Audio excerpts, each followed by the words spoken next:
everyone, welcome to J-Hook Crochet. I'm Reggie and this is Yarniversity. Welcome everyone, thank you very much for being here today. We have an interesting subject to talk about, a new week, a new Yarniversity. Let's say hello to everyone in the chat. I see Alice from Crafty Chats Cafe, and Michelle is here. Hello Michelle.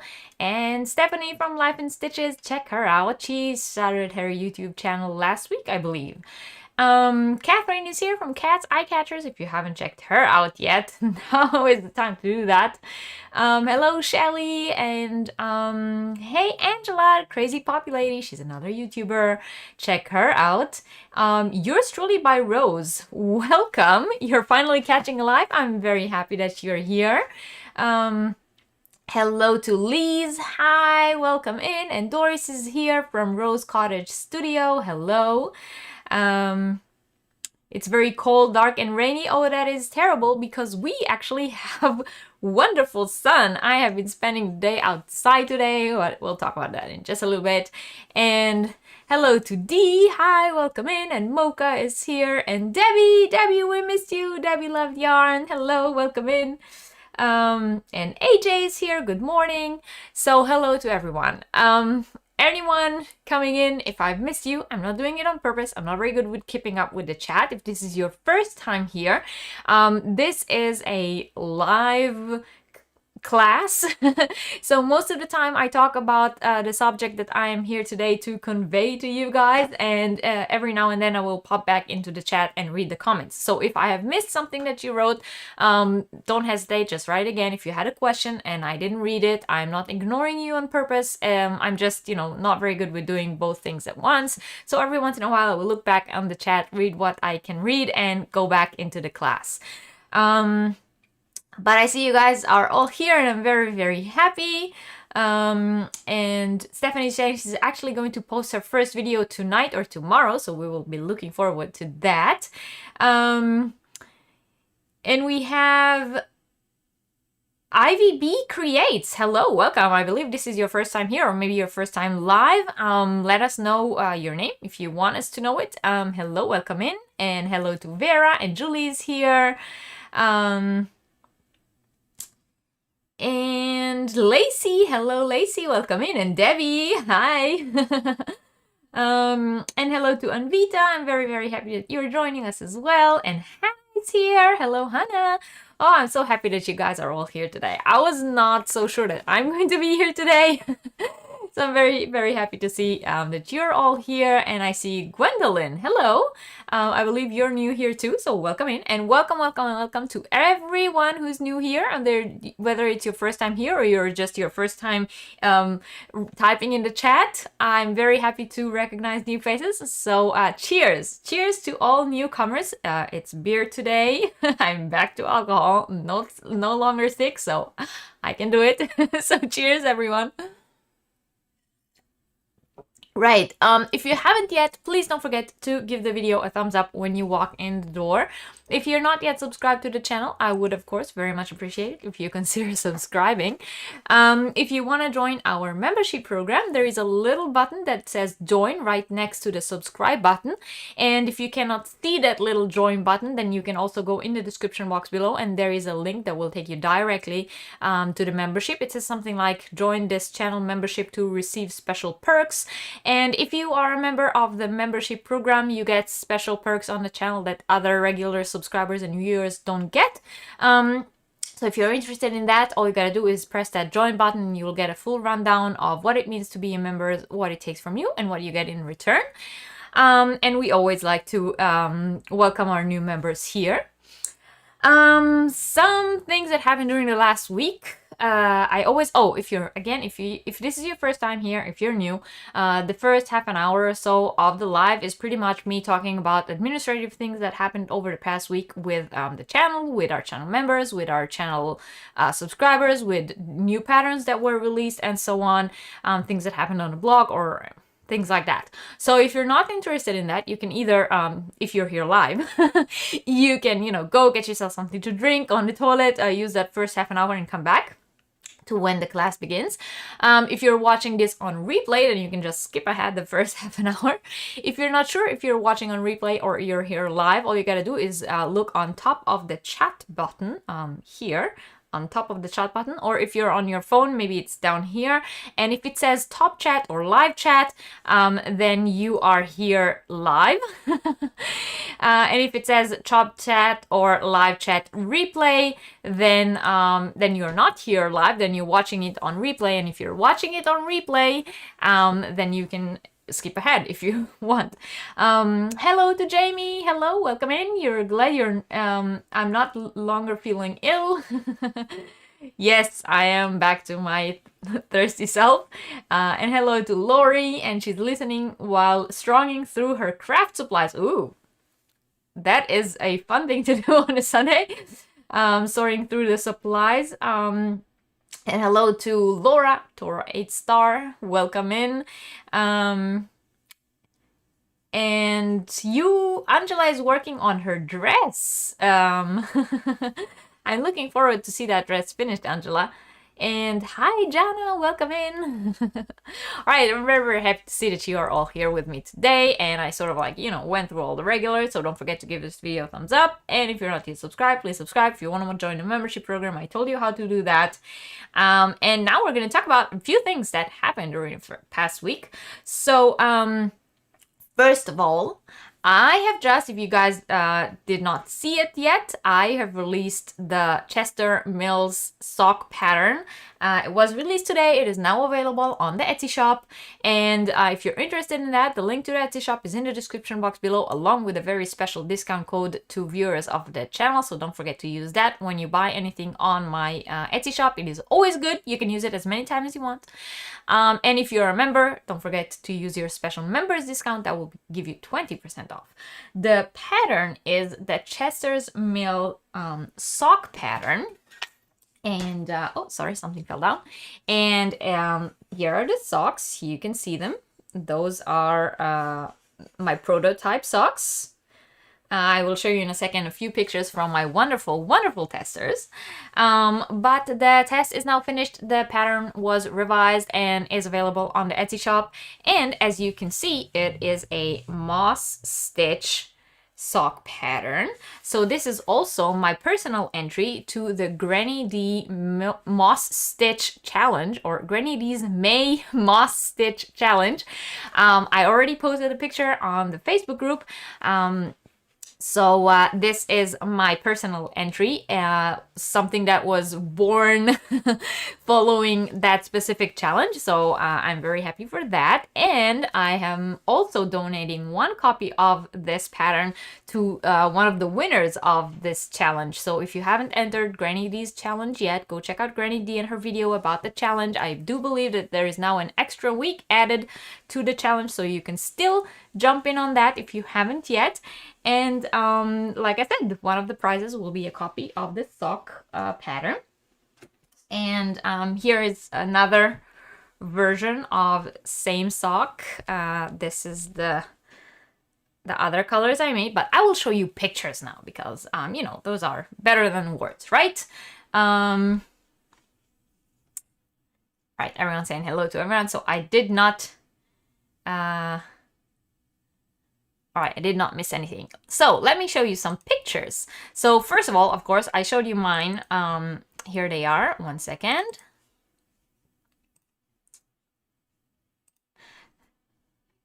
Nope. This always happens to me, right? There,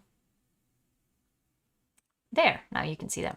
All right, here are the socks. Those are the ones that I made, these ones that I have here. And that's what they look like. The yarn, of course, as always, is Little Vicious Stitches yarn. It is called Gods Like the Sun. And the contrasting color is actually a Whisper Crochet yarn, and it's called Night Bus. So two of my favorite yarn dyers right there on one pattern. I love it. And here are some pictures from my wonderful testers. So first, look at Catherine, Cat's Eye Catchers. She's here in the chat. Look at her version of the socks. Isn't that awesome? She actually did the toe in one color, the heel in another color, and the brim in another, and then the sock in another. So she did a wonderful job on that one, I believe. I'm glad you guys like the socks and like the color. Yes, if you have never made crochet socks yet, I'm totally on crochet sock period right now. So this is my second released crochet pattern. There's a third one in the works and a fourth one that's actually out to testers now. So I've been on a crochet sock pattern wave over the past few weeks. Let me show you one that was made by Debbie. She is here, Debbie Perea. There she is. And here is her creation. Look at those socks. Don't you just wait? Why don't I see it? Right? You can see them, right? Yes. So look at her socks. Aren't they awesome? They're like a little bit neon-y colors. I love it. I love it. I really like it when I put out a pattern for testers and I see like the color choices of people. Do I have a tutorial for them? No, at the moment they are just written patterns. Your son requested warm socks for Christmas. I do have a tutorial for slipper socks on my channel. So there is one tutorial on my channel that is like a slipper sock pattern. It's a little, uses a little bit chunkier yarn, more like a bulky weight. And if you're interested in that, that's on there. But these are currently only available in written form. Right, Lacey, it is a wonderful way to use your minis. And hello, Ursula, welcome in. And hello to the other Catherine from Little Vicious Stitches, welcome in as well. I'm glad you guys all like the socks. Nice, great, groovy socks, right? Oh, thank you, Ursula. Thank you very much for the super chat, everyone. Cheers to Ursula. Cheers, cheers, cheers all around. Thank you very much. Let me show you one more.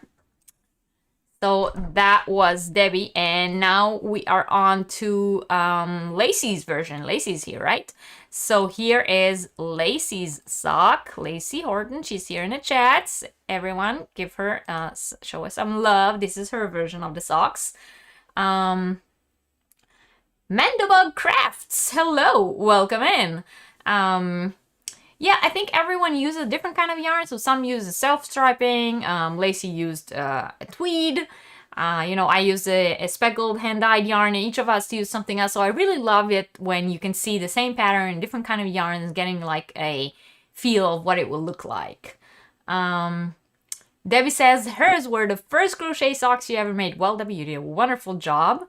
Lacey says the pattern is so good, you really don't need a tutorial if you can read patterns. Oh, thank you. I'm really glad you like it, Lacey. Yes, cheers, everyone. Very glad you all like the socks. You forgot your foot picture. That's okay, Lacey. But look, aren't they cute? These are in tweed. I love tweed yarn, right? So Lacey did a wonderful job as well.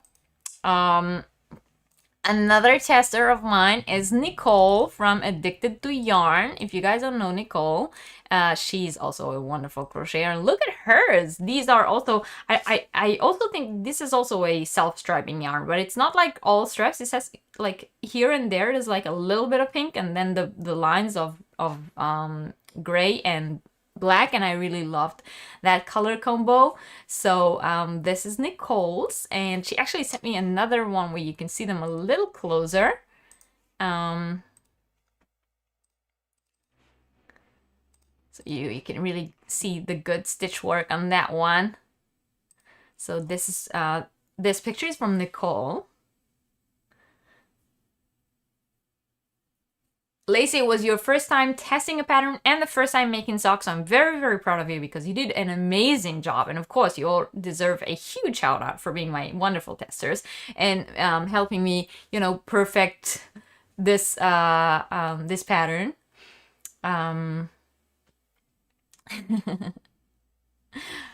Right? They all did a wonderful, fantastic job. And here we have from Jan, no, or Jan, I think her name is.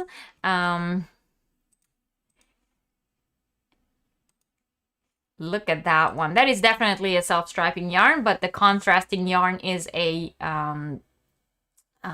solid, and I like that creation as well. It looks very nice. So here I have two contrasting colors, and one of them is a self-striping and the other one is a solid. It works very nice as well.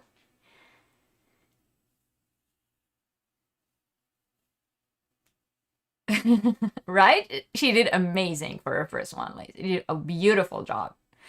Hello, Handmade Designs. Welcome in.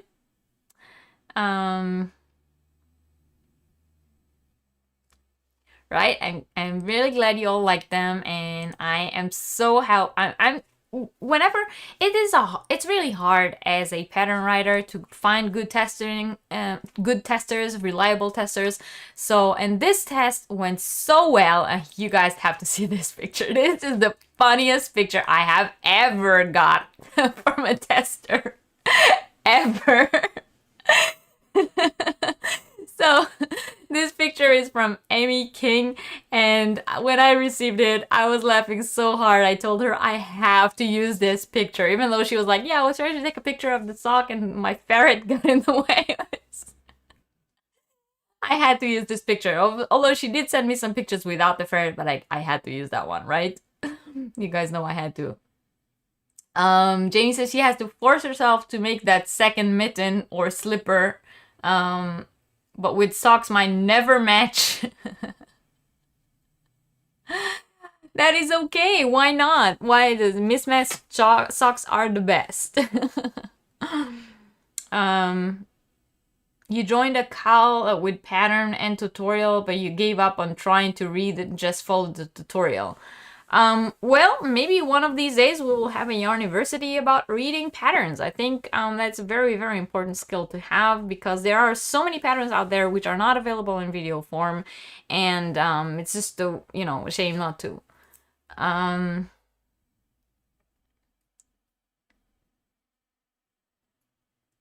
Right, everyone. Don't you just love the ferret? Right?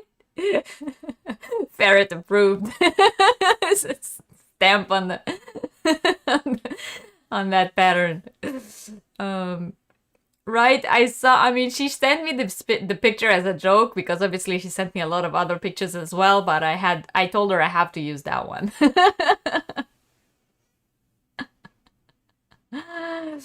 Hello, Christie's Creations, welcome in. I'm not sure what exactly is his face, but but it is hilarious, right? It's the best tester picture I've ever gotten. Yes. Right, so those were, some shout outs to my wonderful testers who did an amazing job. And as I've said, the pattern is released. It is now available on Etsy. And if you are interested, head on over there and don't forget to use your special discount. And get yourself your sock pattern and start making socks because socks are fun. They're so fun. Yeah. Another thing that happened this week is I got a really nice Happy Mail. I got this thank you card. And this is from Patricia, I think. Patricia is her name. Yes, Patricia and her daughter or her granddaughter, Crystal. One of them won something from me, I guess, either on one of the lives or maybe a pattern that I have donated to a different giveaway, or I'm not exactly sure. But but they won it, and they sent me a thank you card after they got, I mean, I guess they received whatever it was that they have won, and then they sent me a thank you card. So I was really touched. I don't normally get thank you cards. I don't get a lot of Happy Mail in general because, you know, I live in Germany, and there's not many of my subscribers who actually live in the same country as me. So this is like international mail, but I was touched by this. So thank you so very much, Patricia and Crystal, for this thank you card. It made me very, very happy.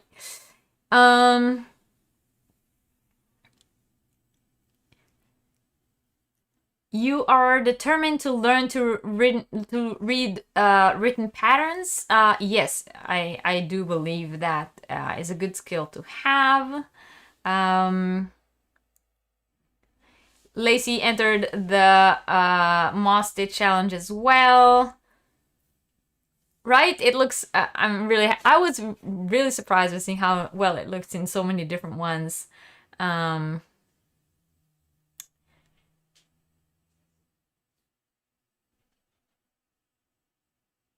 no,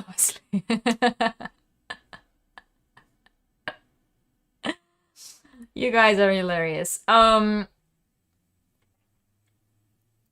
right. So that was, you know, the week that I have had. I have had a terrible last 2 days. My son is now sick. He's coughing nonstop. It's very hard to sleep. I keep, you know, listening in if he's still breathing. I've had a hard last 2 days with that, but, you know, I'm not gonna start talking about that here. But, you know, other than that, the week has been quite productive and quite fruitful, and I filmed a lot of videos, which I hope to have time to edit this upcoming week, and then, you know, I will have some new content coming in very soon. I just, you know, there's so much going on. There are so many things I'm working on at once, that I'm trying not to get overwhelmed by it. But you know, slowly I will start getting back to track. It's summer now. We've had a nice couple of days, and I hope that the weather is gonna stay so warm as it is right now. And if it does, then, you know, there's nothing stopping me from having a wonderful, wonderful time. Whenever the weather gets warmer, I always start feeling better. I am not a winter person.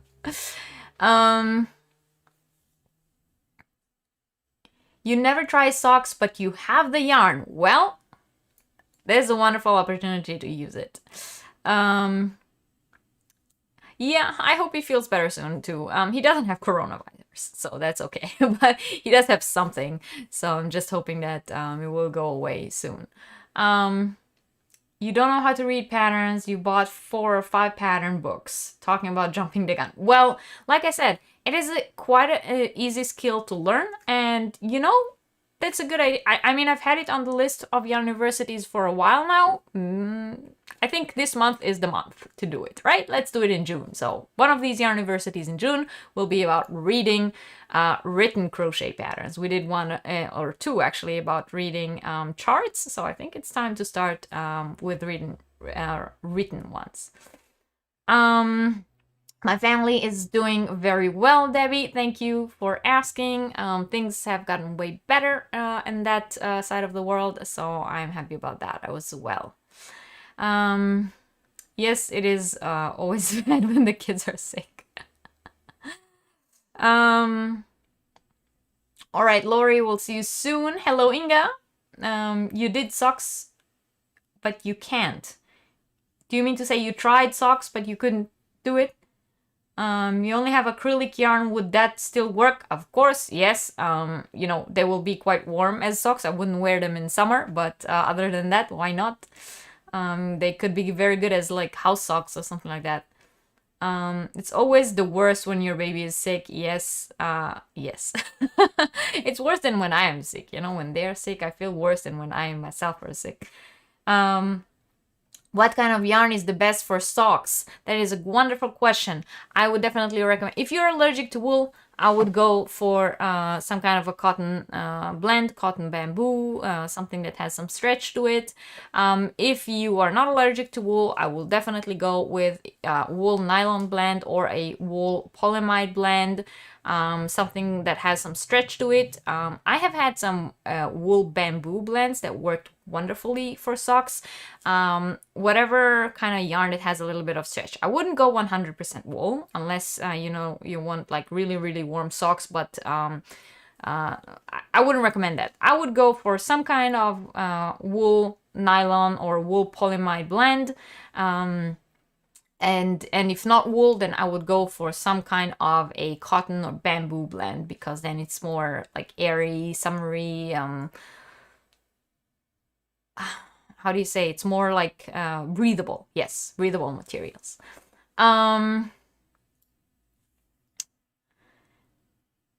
About how much yarn does a pair take? Of these socks that I made, these are written for one hank of 100 grams of fingering weight, so it's about 400 to 420 meters.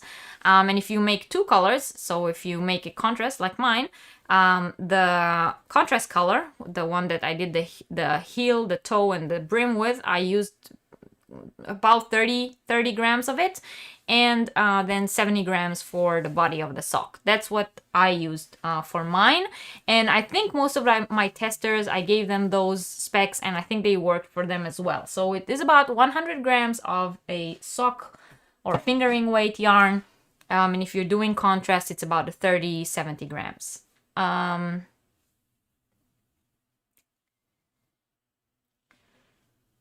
I saw some more questions. You see something beautiful in the background, Debbie. This is the Rivendell shawl. You guys should all recognize it already.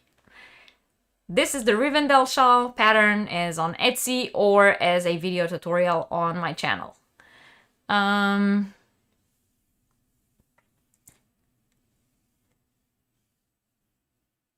You cannot do it, Inga. I believe in you.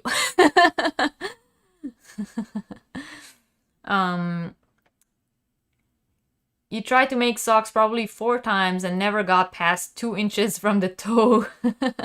I'm very happy you had fun with these, Lacey. Hello,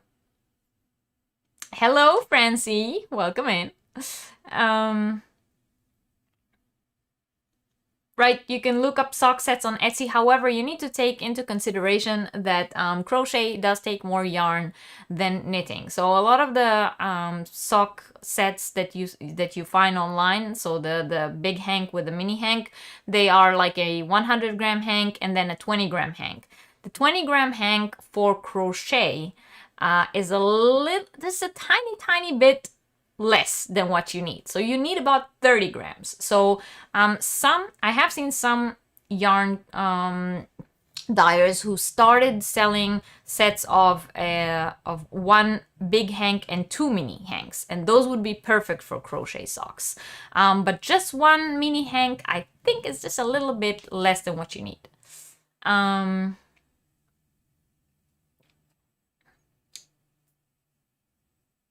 You don't even get me started on a Rivendell shawl, Lacey.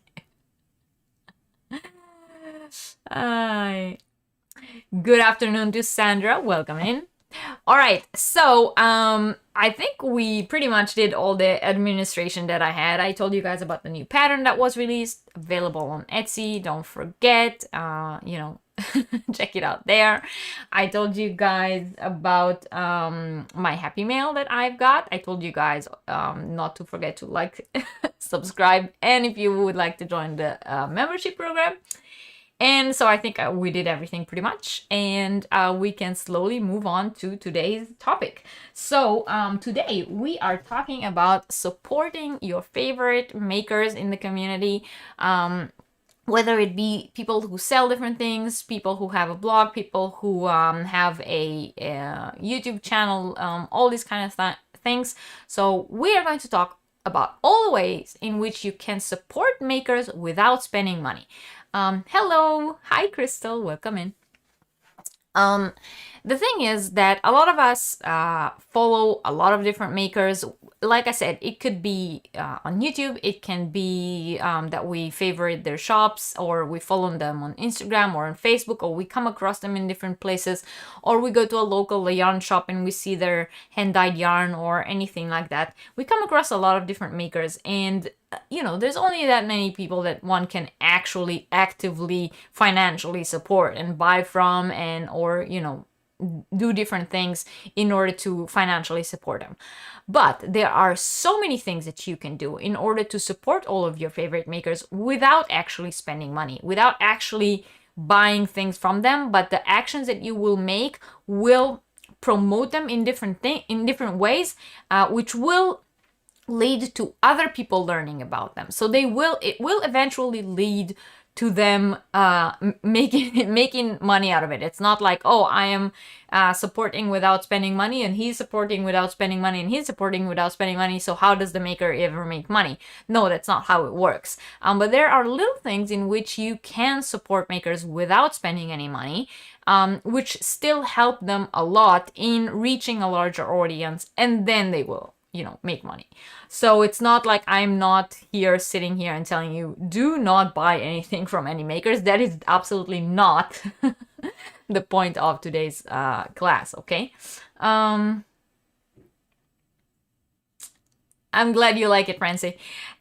So today we're gonna talk about how to support those makers, different ways in which you can contribute to them even though you don't actually spend any money. You never made a moss stitch? Well, Crystal, that is, you know, the time to do it is now. But before we begin, there is actually one thing that I forgot to tell you guys, and so I'm gonna, you know what? We're gonna do that next week. So, okay, never mind. Gonna do that on next week's Yarniversity, beginning of a new month. I think it will be better. So, I'm gonna skip that for now, and you guys will excuse me for being absent-minded. Okay, so we're gonna talk about how to support different makers. Yes, right. So, as always, I always start with some kind of question to, you know, get you guys to the same mindset as I am. And my question actually is, what are some things that you're already doing that you know that you are already doing? Because there could be a lot of things that you're already doing, but you don't know that that helps the maker. But what are things that you knowingly do to support different kind of makers without actually spending money? So this is the question.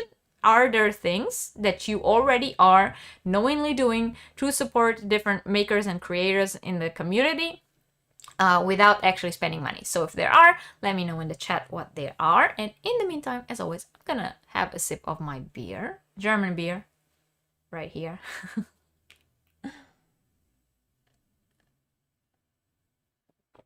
And we'll see what you guys are saying. Yeah, so Ellie said, for example, watching ads, which is correct, and we will cover that in a little bit. Crystal is saying, share the links on social media. Yes. Watch some of the ads. Yes, definitely that. But we're not only talking YouTubers. Yeah, we're talking makers in general. Urso says she would run the playlist of her favorite YouTubers. Lacey told me about me. Oh, Lacey told you about me. Then she reminded you to watch the live. Oh. Well, thank you, Lacey, and thank you for listening to Lacey and being here. Hit the thumbs up. That is a good way. Like, subscribe, comment, and watch full videos. Yes, definitely. Hit the thumbs up. Stream their playlist, including ads, even if you're not watching. That is a good one. Comment and subscribe. Yes, on YouTube, definitely subscribe. Hit the bell button. Yes, that is something a lot of us don't do, but we will talk about the bell button in a little as well. Watch the video all the way to the end. Like, subscribe, and share their channels. Shout outs, tagging. Yes, tagging is a very good one. Thank you, Catherine. Watch the videos to the end. Hit the like button. Make someone's pattern and wear it. That is a good way to promote a maker. Share their page, share their products. Review makers. Yes! reviews. Yes, we will talk about that as well. You let the live replay while doing something else. That is a good one. On Etsy, favorite their shop. Yes, definitely. Click like on a few items. You spread the word about makers and their sales. You share pictures and tag the yarn dyers you use. That is a very good one. Tagging is a very, very important action you can make. Show the makes or things they sell on their platform. Yes. Following, tagging, subscribing, commenting. Instagram shoutouts. Yes. All right. So, Amanda. Is Amanda, Mendobug Croft. Is that Amanda? If that's Amanda, I will call her Amanda from now on, and I will know that. Tell others. Running the videos. Yes. All right. Well, I see that a lot of you guys already are doing a lot of things to support makers, but we're gonna make some order in this. Yeah. So I'm gonna tell you exactly with each platform what are the different things that you can make without, you know, spending any money, and what each of those action does for the maker. Okay. So we are actually, you know, this is a live class. This is not just me telling you like, subscribe, channel, you know. So I'm gonna give you some of the backroom informations and some of the statistics and analytics so that you guys know what exactly your actions are making for that maker that you are doing for. Crystal says she recently bought a pattern and the shop owner asked her to review it right after she purchased it. No offense, but you won't until you actually make it. Yes, that is another important point, and we will talk about that as well. You know, yes, it is very important to support and promote, and you know, the makers that you are supporting and want to promote, but not in any price, and not in a pushy kind of way, and definitely not if you have never used their product or know what they're worth. I would never recommend someone that I never ordered from or worked with before. That is, you know, that's crazy, because people go and they will have their own experience, and if it's not good, they will blame me because I told them to do it and I didn't have an experience of my own before. So yeah. All right, so we are going to start with the platform. Well, of course, the platform that I am most familiar with is YouTube. So that is like my comfort zone. Is like the I know all the all the jits of it, right? So I know all the analytics and how the algorithm works and what you have to do, and what each and every thing that someone does on my channel does for me. So this is my easy, you know, the easiest for me to talk about is YouTube, but we're going to talk about all of them. So we're going to start with YouTube and move on to some more. Right? Me too, Crystal. I would never recommend something if I didn't like it. You guys, you know, those of you who've been following me for a while, you've probably seen I have done reviews that were not very, you know, raving reviews on my channel as well. If I don't like something, I will tell people I don't like it.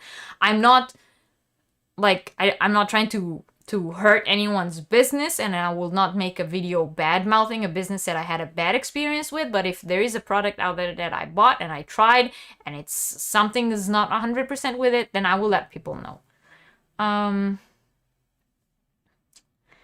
Catherine says, if she likes something or someone, she can't shut up about them. I know that. You always leave detailed reviews. That is very important. All right. So as I've said, I'm going to start with YouTube because that is my comfort zone. So all of you know, of course, well, you're here, so you're watching a YouTube channel, right? But we have to always consider there are a lot of people who use YouTube as a platform to search for videos, but they don't actively take part in things. So they would Google search something because they want to, I don't know, make a dress now. So they will Google search crochet lacy dress, yeah? And a few things will come up in their Google search. It wouldn't even be on YouTube. They might be searching it on Google, and one of the results will be a YouTube video, and they will click on it and they will see the video, and they wouldn't even, you know, subscribe to the channel or anything. They will just sit and watch the video like this. So this counts, of course, as watch hours and as watching and all that stuff that comes around it. And of course, if they watch the ads, that count as well. But they do not subscribe to the channel, because a lot of people who are, you know, not regular YouTube users, they use YouTube as a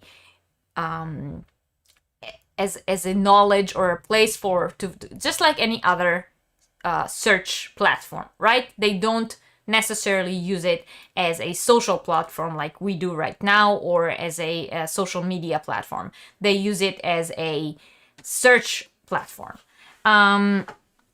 So for those people who do that, us as creators, we need to tell people, you know, on our videos, like, subscribe, and so on. For these people, for the people who come and watch our video but are not consumers of YouTube on a regular basis. And that is why you're, you know, you as a viewer, if you watch a lot of different channels on YouTube, maybe you follow other makers as well who are not necessarily crocheters. Maybe you also follow other, you know, interests of yours on YouTube. But you, as a viewer, you need to know that every interaction that you do on someone's video is helping them.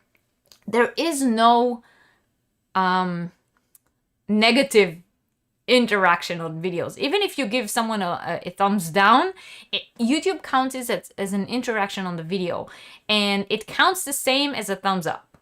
So that's just, you know, if you're watching someone's video and you're like, oh, that video is, it's bad, you know, as it doesn't help me at all, it does not answer my question at all. If you put the thumbs down, that does not make the video not show up. It does not make the video not be promoted.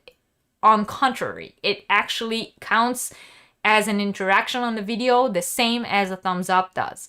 So whatever interaction you do on the video helps the maker. So that's why we tell you guys, you know, like the video, subscribe to the channel, leave me a comment. All those things are important because YouTube is an algorithm. It takes the video and it reads the interactions, and it says this video has a lot of interactions on there, so that means people find interest in it. And if people find interest in it, I, as YouTube, want to promote it to more people, because I want to promote videos who people are interested in and interact with. That's how the YouTube algorithm works.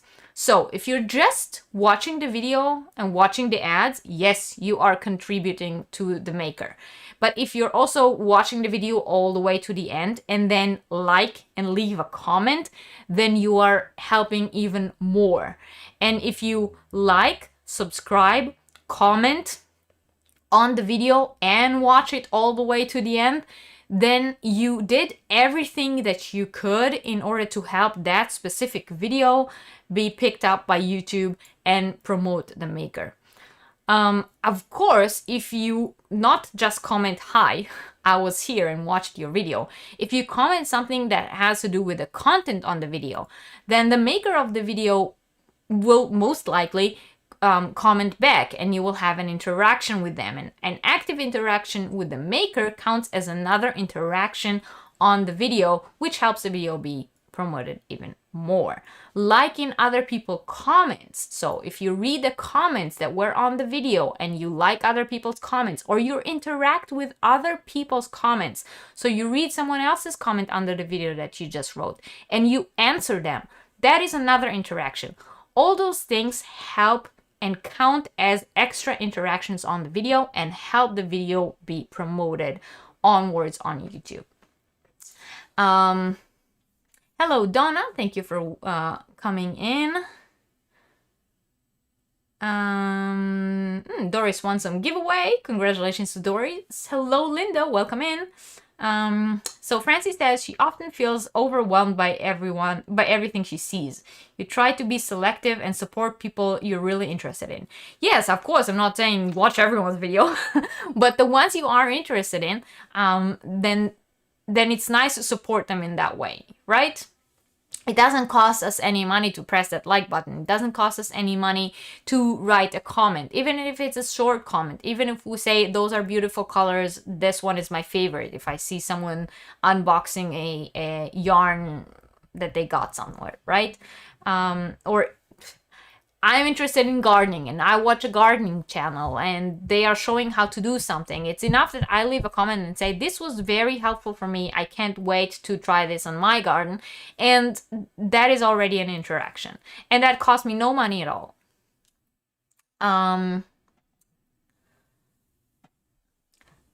Thumbs are really for the maker to know what the viewers want. Yeah, I mean, the thumbs down option is there so that the maker can watch the video and say, oh, I got like 3 thumbs down. Something like wasn't maybe, you know, it's for me as a maker. It tells me maybe I did something wrong in that video. Maybe that did not apply to my audience the way I wanted to. But the action of putting a thumbs down does not bring the video down. It actually brings the video up.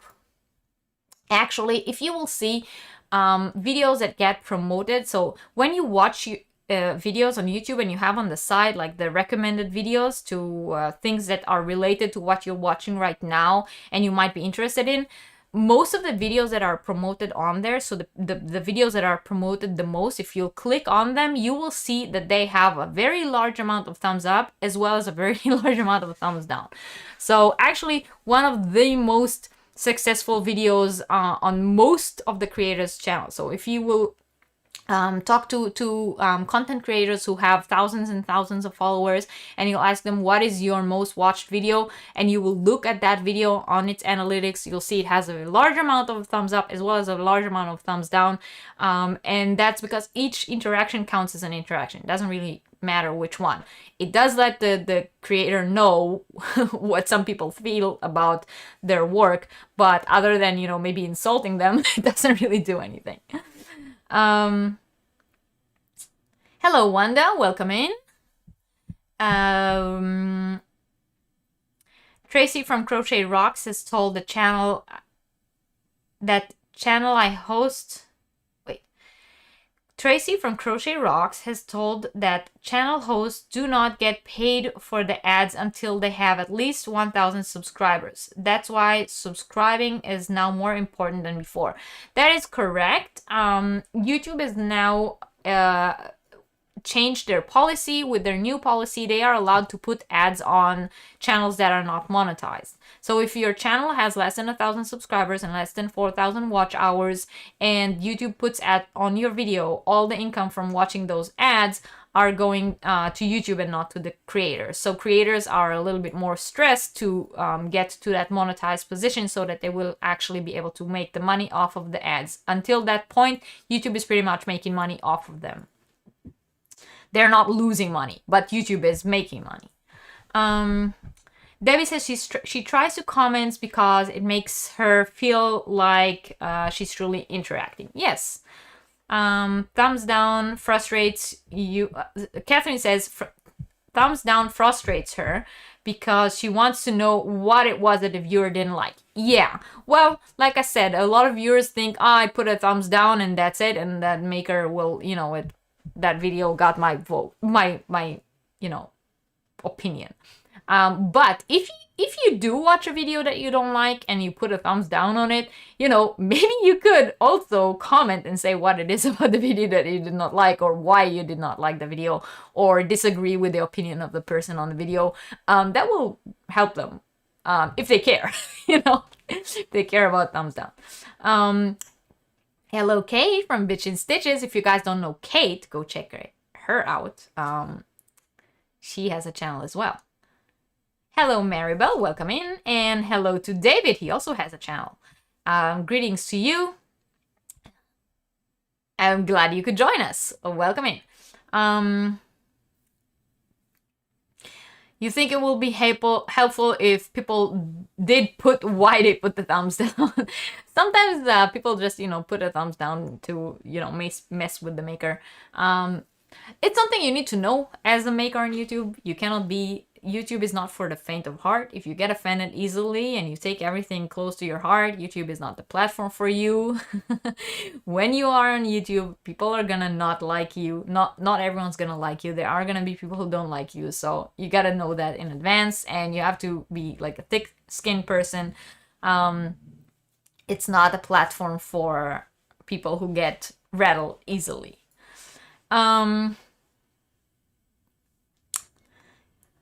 Okay, so we spoke about the interactions that you get. So interactions on YouTube is what helps the maker.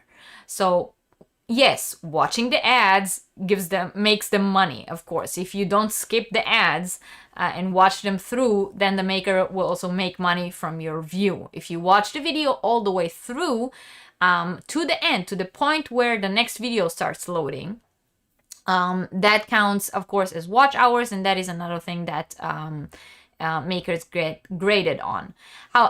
However, in our YouTube analytics, one of the things that we get graded on is average watch time. So let's say someone is doing an unboxing of a Yarn of the Month club, and you're only watching up to the point where you see what yarn came and you see the colorway, and then you stop because, you know, you saw the colorway and that's it. And you don't watch the rest of the video listening to what the maker has to say about that. So that is a half video that you watch, or I don't know how long into the video the makers is showing the yarn. And then that counts as the watch hours, and that brings that average watch time of the video down. So if you start the video and you see it's not interesting to you, so you move on, it counts as a view that ended after, I don't know, 3 minutes.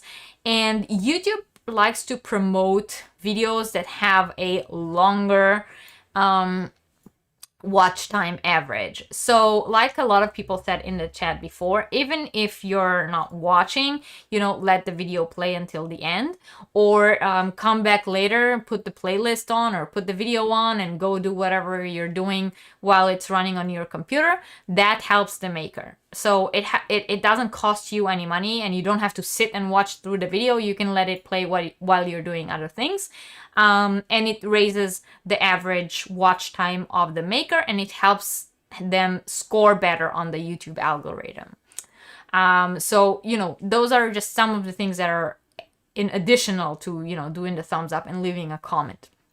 Leaving a comment is something, like I said, that's very important, because not only it counts as an interaction, it also encourages interaction from the maker of the video, and they will answer you back, and there might become a dialogue, which is another important interaction that we get scored on. You as a maker, if you have a channel and people are commenting on your video and you don't, and they ask questions or they say something and you don't interact back, you are losing big time. The more you interact with the viewers on your own videos, the more interactions count, the more the interaction count on your video goes up. So that's very important. And if you don't have time to do that, I would make time to interact with your viewers, liking, hearting their comments, and answer wherever there's something to answer. It's very important. David says he's been fortunate with comments, but there was one person who was very critical of my tutorial video setup.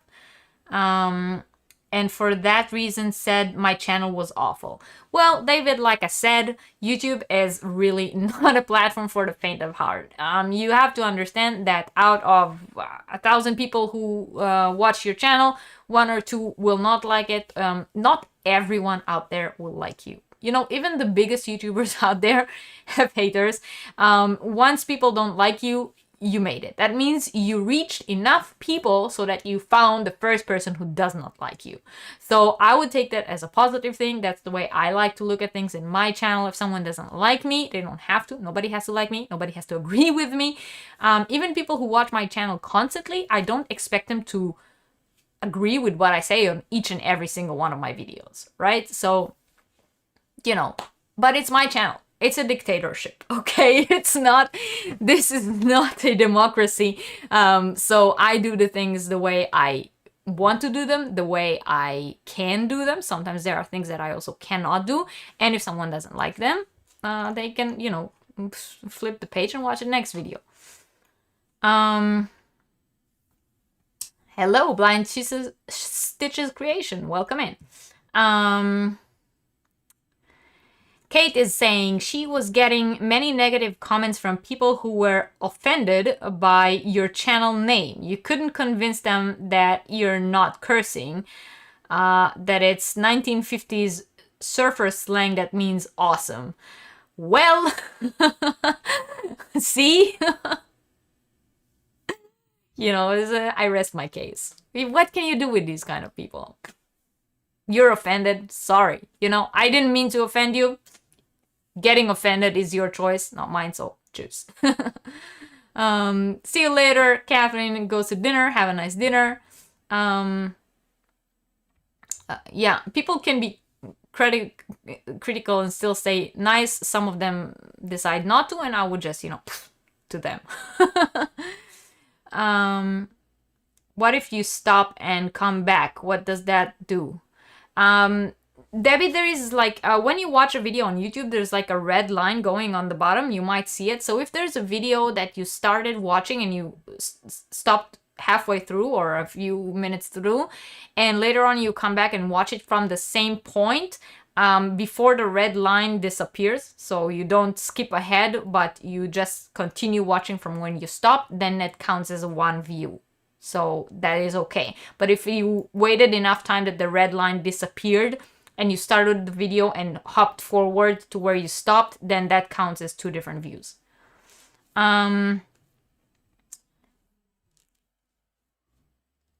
Blind Stitches Creations, you wrote CC. I think that means you're a content creator. I can only say people go check her out, but we do not drop links on these chats because they are live classes, and there is a different place for that. But if you guys are interested, I guess Blind Stitches Creations, she has a channel, and go watch her. Debbie says she's watching long videos. Yeah, some people are sensitive. Liz is saying what's frustrating for her is when the YouTuber asks that the viewer to comment for questions, etc., and she do not answer you, and it's been at least 5 years. Yes, well, that is unfortunate. I always answer questions on my videos.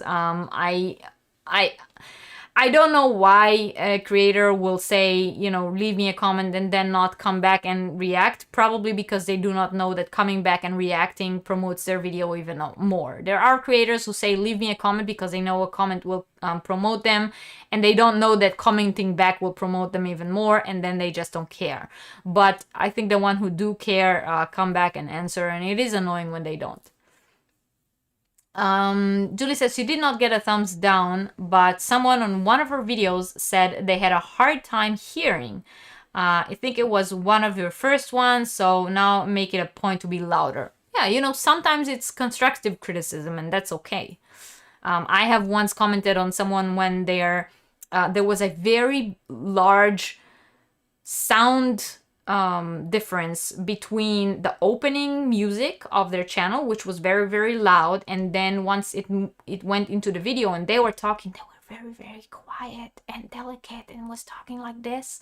And I said, okay, either you need to take the volume of the opening down or you need to take your volume up, because what happens is the music starts, it's very loud, I put the volume down, then she starts talking and I cannot hear her. But constructive criticism said in the nice way helps the creator. I wouldn't get offended if someone said that. But there are things that can be offended, you know? David, exactly. Exactly, right? I totally agree with that, David.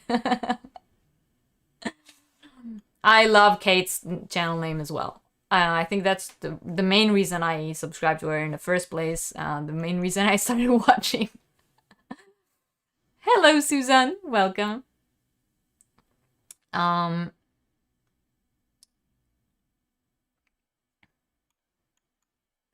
Right, Michelle. Um, if you save the video, I think it counts as one view. Kate is saying she had very negative comment once that told her that she was really awful in general. You replied that she was lucky to be on YouTube where there are many other channels to enjoy. Exactly. Exactly. Funny that you should even, tell her that. Like, she is on YouTube. She does know that if she does not like the video, she can just watch something else, right? That's okay, Blanche says. I was just saying. Because I do know the CC from other channels when people come in.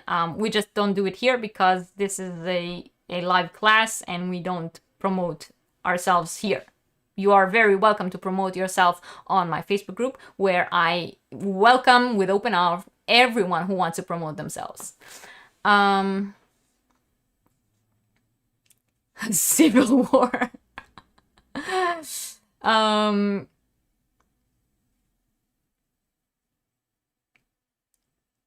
All right.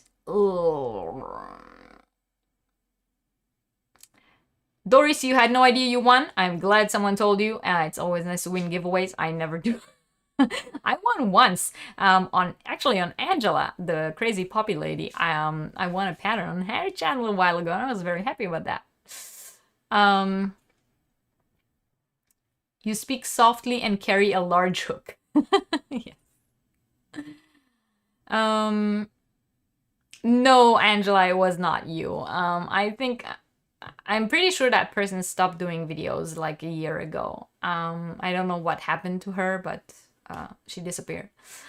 All right, Ursula. Crochet away. It's been your observation that people are meaner to women YouTubers than men. That can be. I did not conduct that experiment, but you might be right.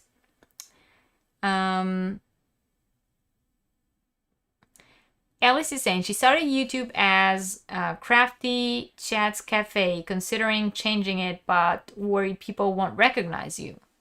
Changing a channel name is hard. But from my personal experience, works. It works. If you feel you need to change it, then you probably need to change it, and people will find you either way. Francie says she can't give negative comments. So much work. It's just there for you to enjoy. Yes.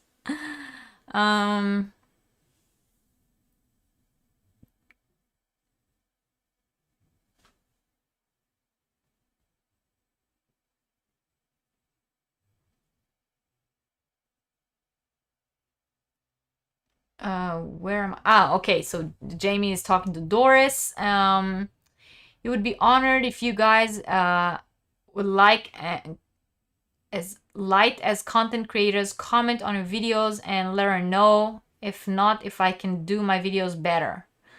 Yeah, I think we're all like as content creators sort of like open to criticism as long as it's nicely put. Like if someone would say it nicely, then I wouldn't get offended anyway, because as I've said, me personally, before I even started YouTube, my approach to YouTube is you cannot be on YouTube if you get hurt easily.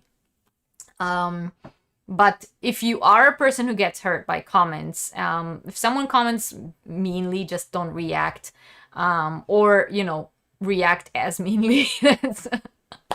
That's another option. If someone makes you feel uncomfortable, you make them feel uncomfortable back. That is my approach to life, and you guys are welcome to to adopt that. No, Angela, I didn't start it yet. I've been working on so many things lately.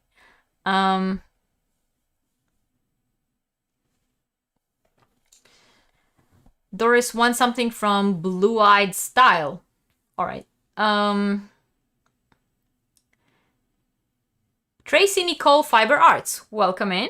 thank you for joining. If you guys are just tuning in, please don't forget to hit the thumbs up. And if you're not yet subscribed, I would very much appreciate it if you subscribe to the channel and the little join button next to the subscribe button. If you guys want to join our membership program, I would very much appreciate that, but you guys will get a lot out of that as well. Jean says, hi all, since we are on the subject, less than 2 cents is that as a viewer, only I can totally sniff out a creator who has lost the love of fiber arts and whines about how hard it is being a YouTuber. Yes, Jean, if someone doesn't enjoy it anymore, I'm pretty sure you can see it. Mocha, I totally, like, if you guys feel you need to change it. If you guys feel the name is good, then it's good. I don't think people will not follow because of a name. And if they do, then how idiotic can you get? When you start your channel, you're just keeping your name. Yeah, why not? Nasty comments say way more about the commenters than it is about the creators. I 100% agree. But again, right, putting a comment helps the algorithm, which is why if someone leaves a mean comment, I would just say, thank you for your opinion. That's, 2 interactions and that's it. Just going to put in your 2 cents. Hello, Joanne. You're more of a lurker. You watch, but really don't comment much. You're really not an experienced crocheter. Joanne, that is totally okay. As I was saying, commenting on someone's video, it helps the creator. So even if you comment and you say, I am not an experienced crocheter and watching your video helps me, that is enough. And the creator will appreciate it. And, writing the comment takes exactly a second. I pretty much make it a point to comment whenever I watch a video. I try to find something in the video I can comment on, and I comment. It does happen to me also that I watched someone video from the beginning to the end, put the thumbs up and everything, but there was just nothing on their video that I can interact with. And in this case, I don't like to just comment and say, hi, I was here, I was watching. So I do try, to make an effort, but I feel like creators should make an effort as well. We are, as the creators of the channel, in charge of putting content out there that interests our viewers. If I sit and I watch a video, I'm also a YouTube consumer. Yeah, I'm not only a creator. But if I sit and I watch a video and for the first 2 minutes, the person is talking about something that I just don't interest me and waste my time, then I will skip ahead to see if later on it becomes about the subject that I'm here for. And if not, I will not watch it. And that is okay. Like I said, I'm not telling you guys how to watch YouTube. I'm saying when there are creators that you like and you want to support, this is how to support them. I'm not saying do that with every single video you're watching, because even me as a consumer of YouTube, I don't do that with each and every single video I watch. But with the ones that I support and want to promote and want to, help them grow, I do that. I don't do that with every single one. And I'm honest with you guys, and I'm saying that. And I know that not all of my viewers do that as well. And I am fine with that. And I don't get offended by it. I'm telling you, today's chat is about how to support makers you want to support. Okay, that is the difference. All of the most useful criticism are comments about skill that you're still working on. Doesn't really serve me or the commenter for me to be snarky. Right. No, David, I would be snarky to people who are snarky. So like if someone comments something mean, not like something that is, like I said, not constructive criticism, but like I'm just being mean, then I would be mean back. You don't have to. I don't always do that, but like, someone once commented on one of my videos and said, or they were watching one of the lives, and I guess they didn't realize that it was a replay of a live, and they didn't understand why the video subject is A, and I spent the first half an hour talking about different things.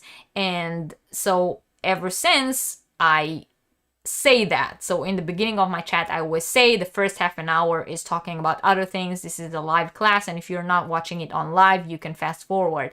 But there are people who don't understand how YouTube works. They press on the video and they don't realize this was a live class that they are now rewatching. So I had to figure that out by someone commenting on the video. I didn't even think about it, that there are people out there who don't understand how YouTube works, and they are watching a video and don't realize that it was a live. Also, my lives always start, so the live stream starts about 3 minutes before the actual live starts. So you will have 3 minutes of that screen with the title running across it. Those of you who sit here and wait for the live to begin, you know what I'm talking about. And when someone watched the replay, there's still 3 minutes of that title running across the screen when they watch it. So if they don't realize that what they are watching is a replay of a live, then they don't understand why 3 minutes into the video still nothing happened. And so I had to start saying that so that people will understand that they are watching a replay of a live. But I needed someone to say that for me to realize that there are people who don't know that.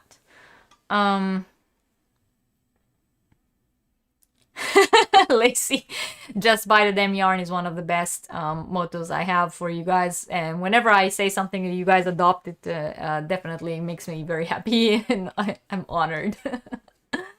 If someone makes you feel uncomfortable, you just smile. It's hard to be mad at someone when they're smiling at you. That is correct, Alice.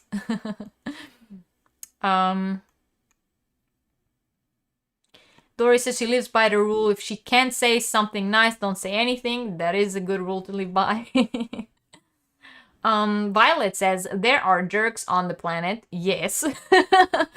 We all know that. Make your statement, and if there are some who don't like it, oh well, exactly. Speak in fluent sarcasm and snark really helps. It does. It does. I think if you warn in several videos about the name change and give the new name, the followers will find you, says Laura. Thank you, Laura. That is a good idea for those of you who are considering changing the name. Angela says she found 99.99% are lovely, but the 0.01% that are nasty. As a creator, we have the block button. I don't block people from my channel, but you know, because if they want to interact, it helps me. I block, you know, trolls. David says he enjoys the creative part of YouTube as much as the creative part of crochet design. I'm very happy to hear that, David. And Wanda says, how does it work if you watch live and then watch the replay? What do you mean? How does it work from what point of view? If you have watched the entire live and were there for the entire live and then come back and watch the replay, is that your question? I just don't understand what you're asking. David says he wish he could watch everyone you want to watch, but sometimes you experience crochet content overload. Yes, I get that. I get that. Yes, Jamie, I totally agree with that. Kate is one of the most honest people I know, and I love watching her.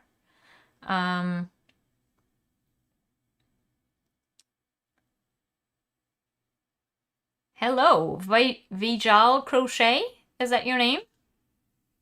Let us know what to call you and welcome in. David says he has made snarky comments in other channels, mostly non-yard channels, but that you regret. Like an American in Germany who was going to the Goethe Institute, and you mentioned his pronouncing, his pronunciation. Yeah, well. As a person who learned to speak German while living in Germany, I can say that after a while I stopped, you know, getting offended by people. You know, the way I pronounce things is the way I pronounce them. So if that person was offended by that, sorry for them. And if you know, told him how to pronounce it correctly, I think that, I mean, unless you intentionally did it in a snarky way, and then, you know, you're just like when I correct people on Hebrew. But yeah. But if you just, you know, were trying to constructively tell him out that he pronouncing it wrong, and he got offended or whatever, it's his choice to get offended. Ursula also doesn't block people except for trolls. You feel that interaction is interaction. Exactly. Interaction is interaction. And like I said, don't be on YouTube if you don't have a thick skin.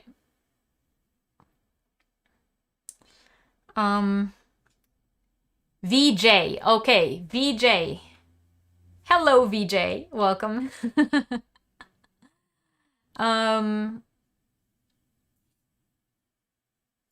Yeah. When you were in Germany, they told you you spoke German with a British accent. You're very much an Anglophile, so you were secretly thrilled. Oh. It's funny, but you know, I realize I have an accent when I speak German. But when I hear other people speak German with an accent, it makes me laugh. So I think it's just a thing. It's just a feel like when you speak German like the Germans, and then you hear someone who speaks German with an accent. I mean, now when I speak German after 10 years here, I still speak German with an accent, obviously, but not as hard as I had it in the beginning when I just came here. And then my brother came to Germany a few years ago, and he lived here for 6 months and learned German. And whenever I heard him speak German, it made me laugh because I said, "Oh, you have such a terrible Israeli accent in your German." Of course, like just a few years before, I had the same accent. Yeah, but I totally get that.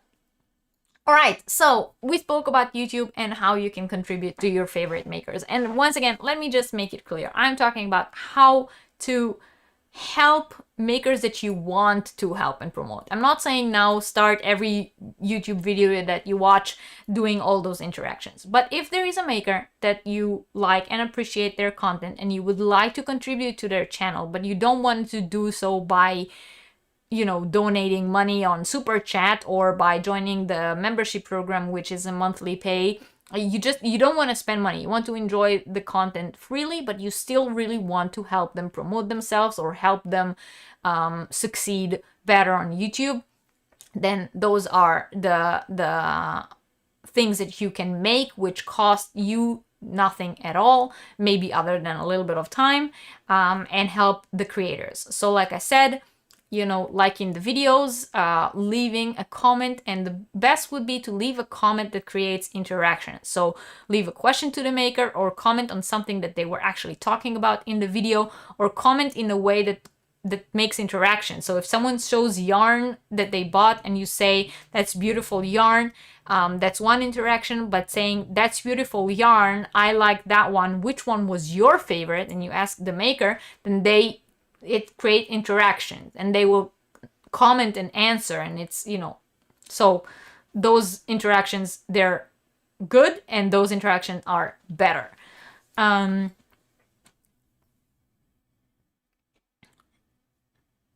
Linda, welcome back. What is everyone working on? Do you all crochet as you watch a live? I know a lot of people here are lurking, which means they are working while listening in. How long have you lived there? Me here in Germany? 10 years now.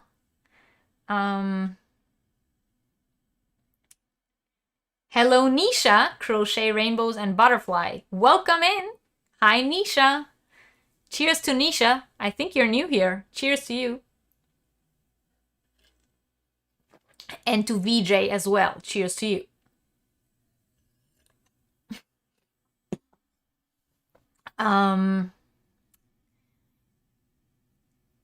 David says he mentioned advertisement before. Look at it like this. If you play the entire advert, the YouTuber benefits and the evil advertiser pays more. Exactly. Exactly. Debbie's also working by listening.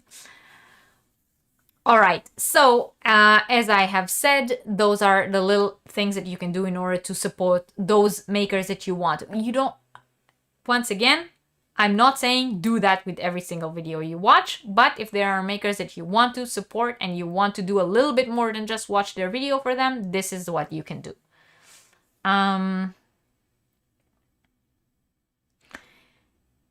Ursula says she loves how I do the live because she can look away and count and focus, but she still follows the chat. Super appreciation here. I'm very happy. I'm glad you like it. Wanda says she watches the live stream today and come back and watch the replay tomorrow. Does that help the content creator? It's watch hours, but it does not count as extra watch hours. So if you watch the live today, the whole live, yeah, from the beginning to the end, and you come tomorrow and watch it again from the beginning to the end, it might help when you watch the ads, but it doesn't count as extra watch hours. If you watched some of the live yesterday and then you come back and watch all of it today, then the extra part that you did not watch yesterday will count as extra watch hours. But like I explained before, when you look at your videos feed on YouTube, you will see like a red line going underneath them. If you watch the video all the way through, that red line will be all the way through. And as long as the red line appears underneath there, if you watch the video again, the hours wouldn't count. So I think the red line disappears after like a month or so. So if you watch the video once and you come back after a month and watch it again, it counts as another watch. But as long as the red line is still there, it does not. And Tracy says she's here and she's working on a blanket to answer that one question. Doris is asking, can a YouTube channel content creator, by looking their analytics, tell specifically by name who watched the video to the end? No. No. Doris, we as content creators, we can only see names of users if they leave a comment. Other than that, no. I cannot see who left a thumbs up, who left a thumbs down, who watched this, who watched that. Those don't show up. What does show up is comments. And if someone is a regular commenter on our video, they will have like a little symbol next to their name on our screen. So when I watch the comments on the video, if someone has like that little symbol next to their name, then I know that they are a frequent commenter on my channel. That means they interact a lot with my videos. Debbie doesn't know everyone's first name. Oh, should I say the name that it says on YouTube, or should I? Because I'm trying to call people by their names to, you know, be more friendly. But then I realized that the fact that I know people's name doesn't necessarily mean you guys know them. Hello, Catherine. What did you order? All right, Liz, thank you for being here. I highly appreciate you watching, and I'm very happy that you find it interesting, and enjoy the rest of your day. And hello to Denise, welcome in. You always wondered about repeat views in terms of playlists, body groups. What if you run a YouTuber's playlist or complete canon of work and then come back a few weeks later and watch it again? So David, like I said, as long as the red line is still there, it will not count as an additional view. So if you watch the entire playlist, the next time you watch it, you have to wait until those red lines under the video disappear, and then once you watch it again, it will count again as another view. David, I can't remember names of people you've known in person for years. You don't even try with YouTube.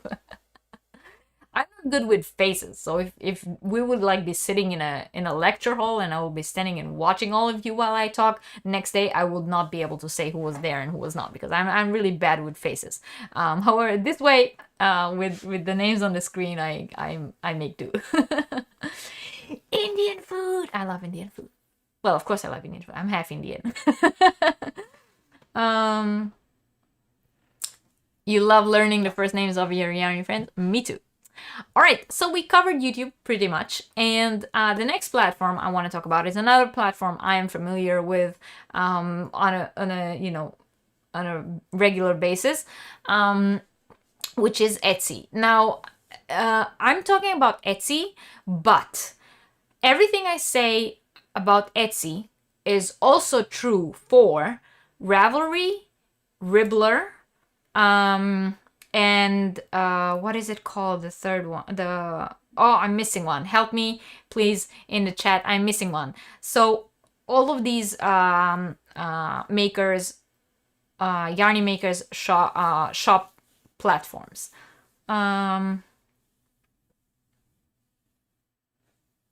Hello, Carrie. Carrie, I think that you might be very far behind on the video, and you are still commenting on the chat. So it does not help that I'm saying it now, because if you are as far behind as I think you are, you will see this in an hour. But I'm still saying it.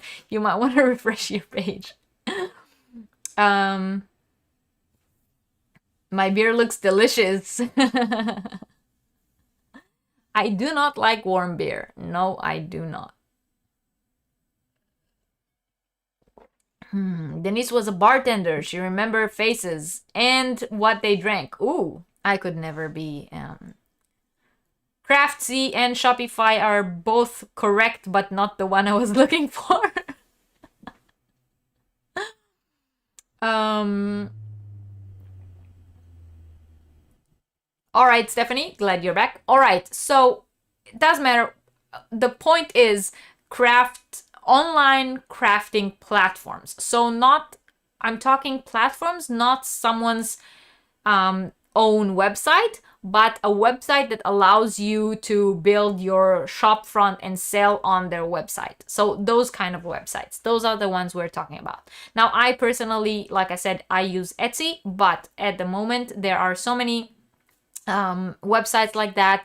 I also use Teespring for that matter, and Teespring is also that kind of website. So they allow you to have your storefront on their website, but the website is all under Teespring. I also use Redbubble, and Redbubble and Teespring are the two platforms where I sell my merch, the J-Hook Crochet and Yarniversity merch, and so I have shop fronts on those as well, and I have my Etsy.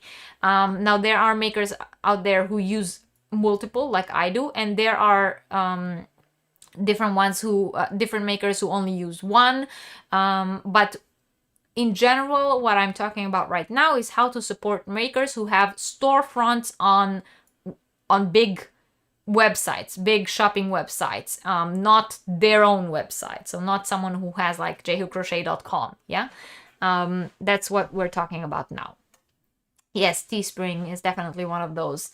Facebook Marketplace is less, and that's in this specific term that I'm talking about right now. But like I said, so those platforms, those sale platforms who let makers have their storefront. The way you support makers on those platforms without actually spending money in their shop is by liking their shop. So some of these platforms will have like a heart that you need to press, or like add to favorite button that you have to favorite the shop.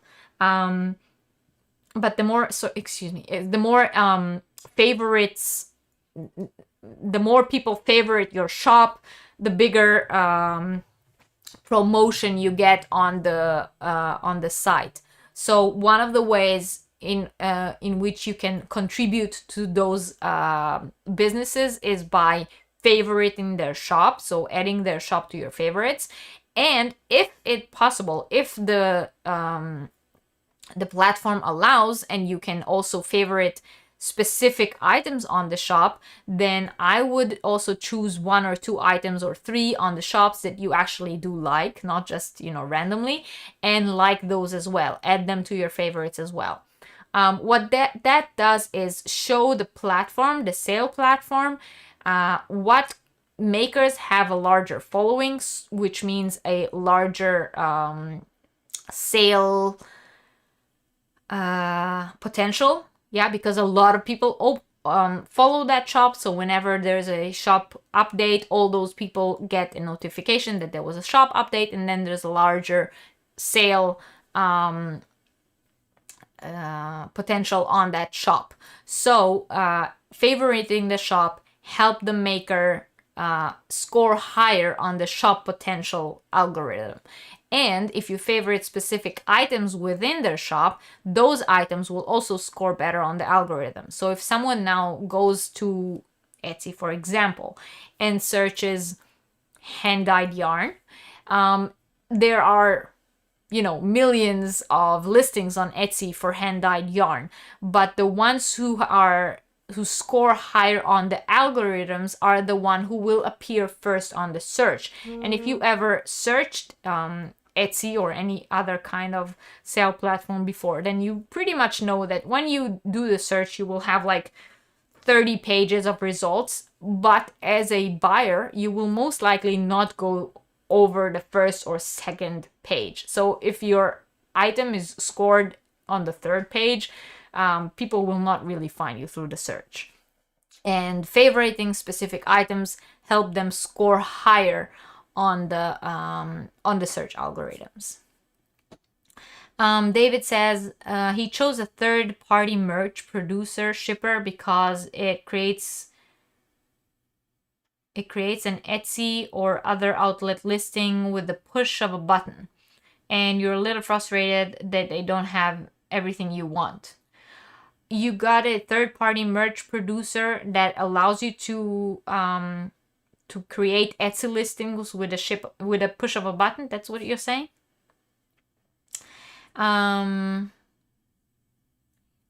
You favorite their channel and heart the items. Yes, Doris, that helps a lot. It helps the algorithm.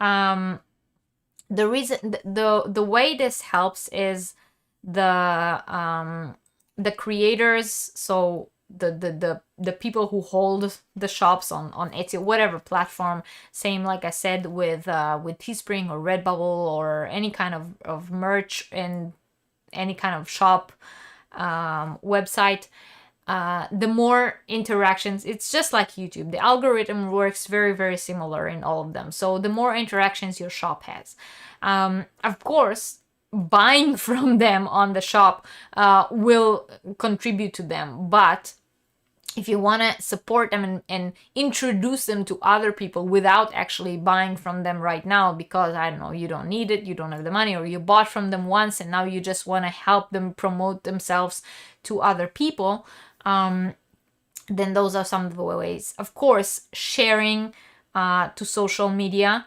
If you found an item on their shop that you really like, you wouldn't buy it yourself, but you think you know people who might, and you share that item on social media, you take the link and you post it on, I don't know, your Facebook or your Instagram or whatever, that helps them a lot.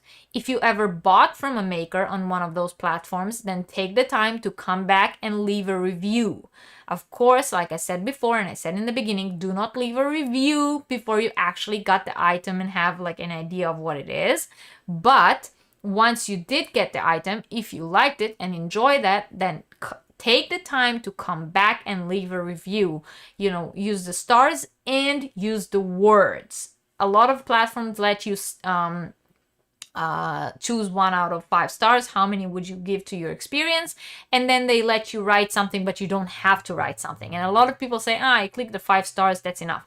But it helps the maker way more if you actually take the time to leave a written review.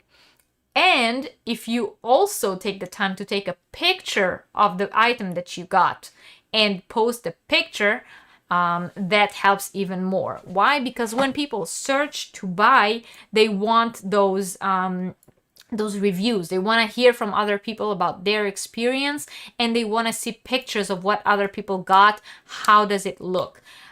So posting a picture of something that you got, taking the time to post a written wordly review helps the maker a lot. But that is, of course, if you have already created a purchase on their shop.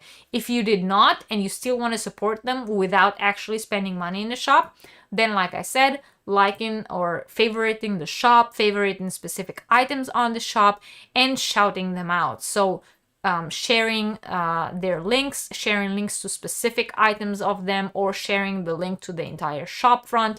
Or when you get that notification that they have a sale because you did favorite their shop and you get the notifications and you see that they are now having a sale, share that. Say my favorite maker or the maker that I support and love and appreciate or whatever is having a sale. You can now get 20% off until the end of the month or whatever. Yeah, tell your friends what it is and put the link to their shop. So, you know, again, that's a little thing. It costs you nothing at all, but it helps them a lot.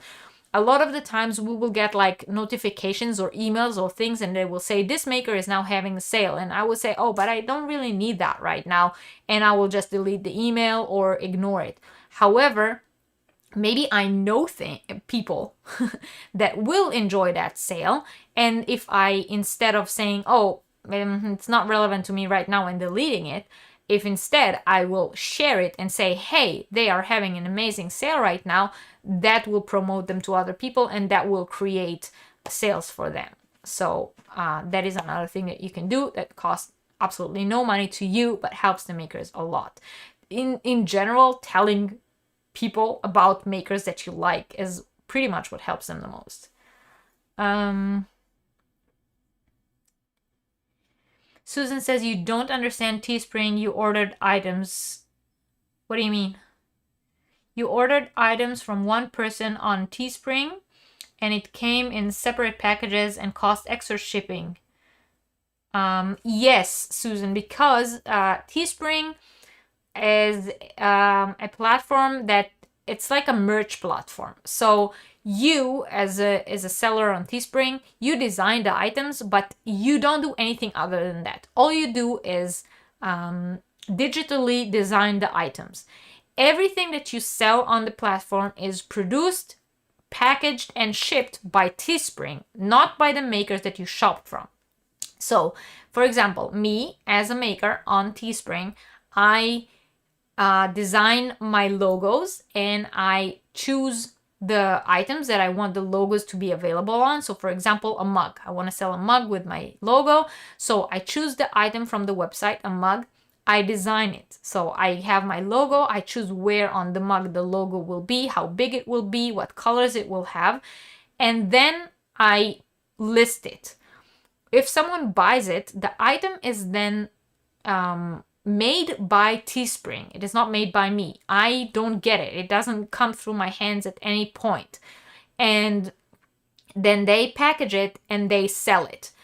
So in their platform, they cannot distinguish one person buying several items from the same maker or one person buying several items from 3 different makers. They produce, package, and ship each one of the items separately because they are also not all being made in the same place. So the person who makes the cups is one business and the person who makes the t-shirts is another business, and they ship the orders, and that's the way it works. So it's more like a roof platform, you know?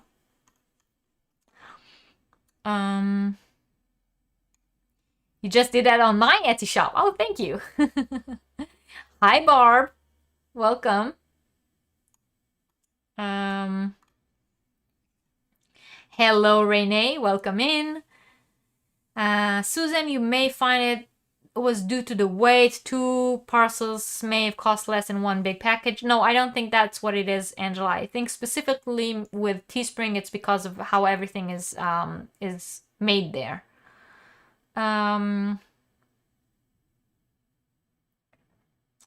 Yes, Michelle.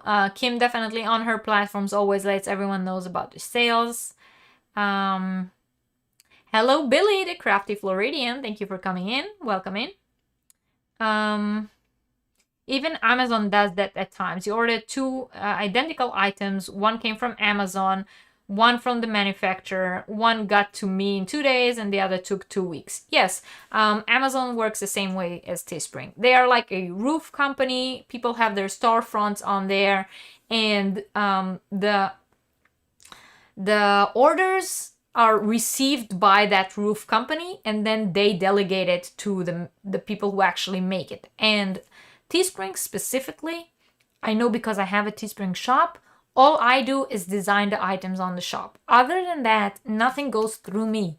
I can order samples if I want to show you guys. So if I design a mug, and I want to show you guys the new J-Hook crochet mug or Yarniversity mug that is available on Teespring, then I need to order a sample, and it comes to me the same way as it comes to you if you buy it. It comes in the mail, and then I can show it to you, but then if you order one, I have nothing to do with it. All I do is design the things.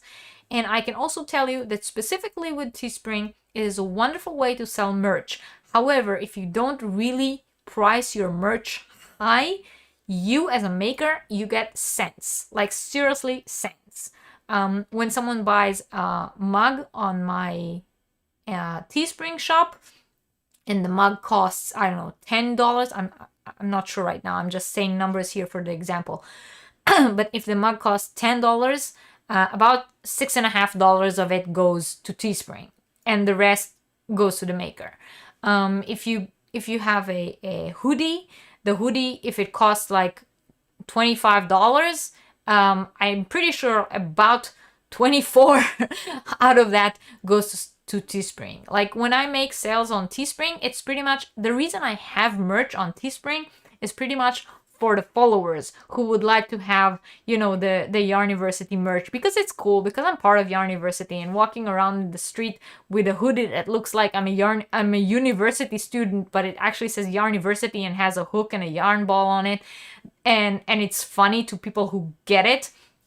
So it's pretty much for the people who wear it. It's not for me. I don't really make money out of Teespring. I make like seriously cents on each one of those sales.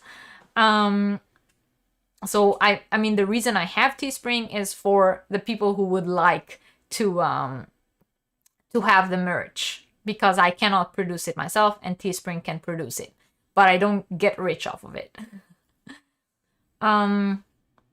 All right, Susan, then I'm glad that was helpful. So like I said, for those storefront website, the thing that's the most important is really, well, of course, the sales. If you buy from someone, that's the most money they make. But if you want to support those makers without spending money on their shop, the way you can support them is by favoriting their shop, favoriting their items, shouting them out, putting their links out there. Whenever they have a sale, tell your friends that they are having a sale right now and they should go check it out. If you get like a newsletter or something like that with a special discount code that's only good for 3 days, share that discount code with your friends. You know, tell people about them. Word of mouth is what promotes makers on those platforms the most.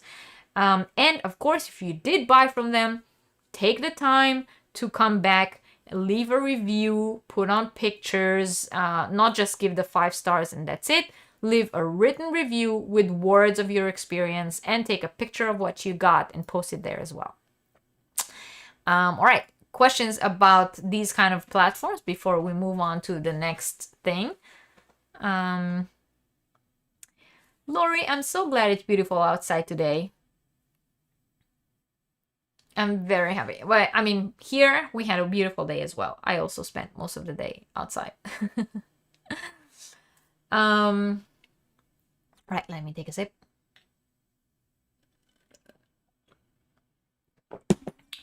Before we continue, I would just want to say that if you guys forgot to go back to last week's Yarniversity and leave me a comment telling me about different crochet items that you spotted in movies that were not included in last week's Yarniversity, then now is your time to go back and leave a comment, because at the end of today's live stream, I will choose the winner for that. And now I will show you what today's giveaway is. So the way it works is I'm going to show you now what's going to be included in today's giveaway. And when the live stream is finished, not right now, because if you write it right now, it will go into the chat. So what you have to do is wait until the live stream is over. And when it is over, you come back to the video and you leave a comment. And I want you to let me know what are some ways in which you support different makers that you like to support for free. And that will be your comment to enter into today's giveaway, which we will choose the winner for next week on Yarniversity. And today's giveaway is a set of 5 minis. Wait, let me show you. There they are. Now, these are my boshi, and wait, let me show it to you this way. They are my Boshi. If you live in Europe, then you know this brand. If not, then this brand is new to you. And they are 25 grams each, 45 meters. And they are also,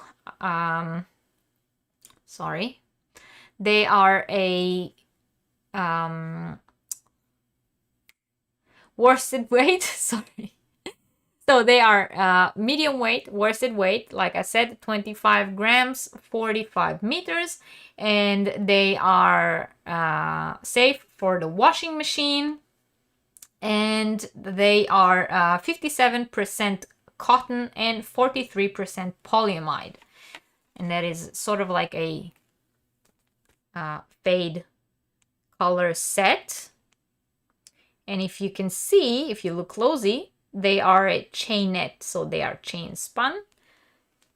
And to go along with them, we have this cute little stitch marker and a set of crochet hooks in the right sizes to go along with the yarn. So as I've said, the yarn is a medium weight and the crochet hooks are a 4, 5, and 6 millimeter hooks. So that will be in today's giveaway. And if you want to enter that, oh, one fell down.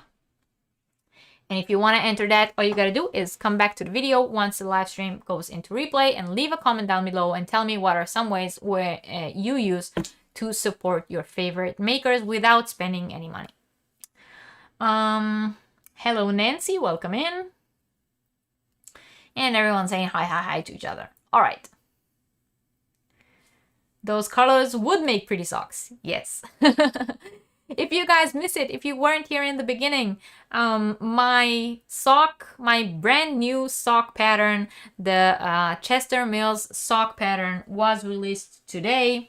It is now available on the Etsy shop. It is crocheted in a moss stitch design, and you can get it now on my Etsy shop.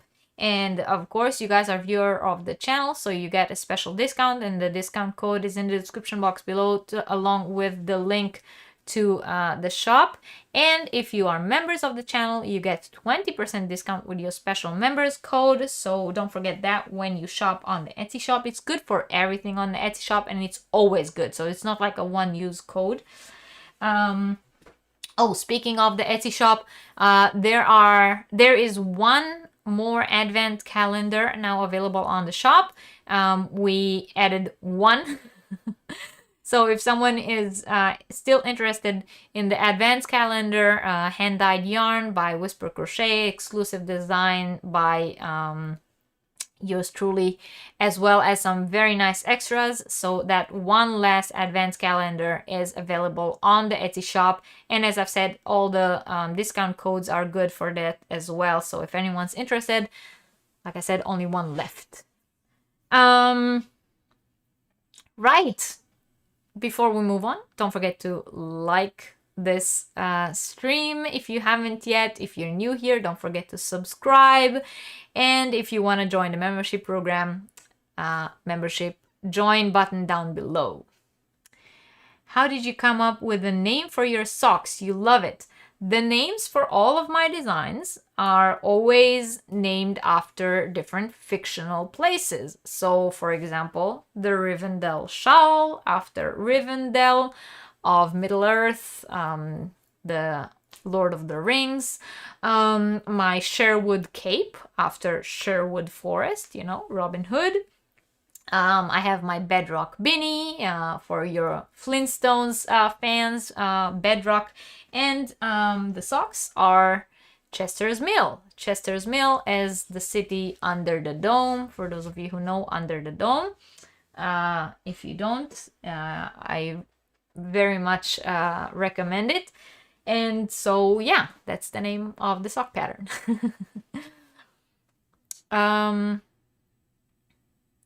And Debbie said she ordered yarn to make family socks for Christmas. Michelle, you subscribe with both of your accounts. Wow. Oh, you see, that is another idea that I did not think about myself. If you have more than one YouTube account, subscribing with multiple accounts does help the YouTuber that you are watching. And Lacey recommends Whispers yarn. I do too. You didn't know Under the Dome? Yes. Check out Under the Dome. Wonderful. All right. So, hello, Angela. How are you doing today? I am doing fine. I spent the day outside. The weather is lovely. So yeah, welcome in.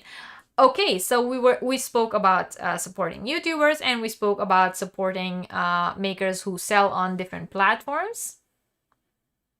And Kate is here. She said she disappeared to do an unbagging and missed so much. You'll have to rewatch later. Turns out the unbagging was full of mohair. So you guess you have to give away some yarn. Well, I'll be looking forward to that, Kate. I actually love mohair. You got the idea of using red on the socks because the main actress has beautiful red hair. Yes, she does. Where did I get the name of the Asgard shawl? Asgard is home of the Norse gods. It is, some would say, a fictional place. Some who believe that the Norse god actually exists will say it's not fictional. Under the Dome is a good show. Yeah, it was written by Stephen King. Yes, it was actually. The book was too.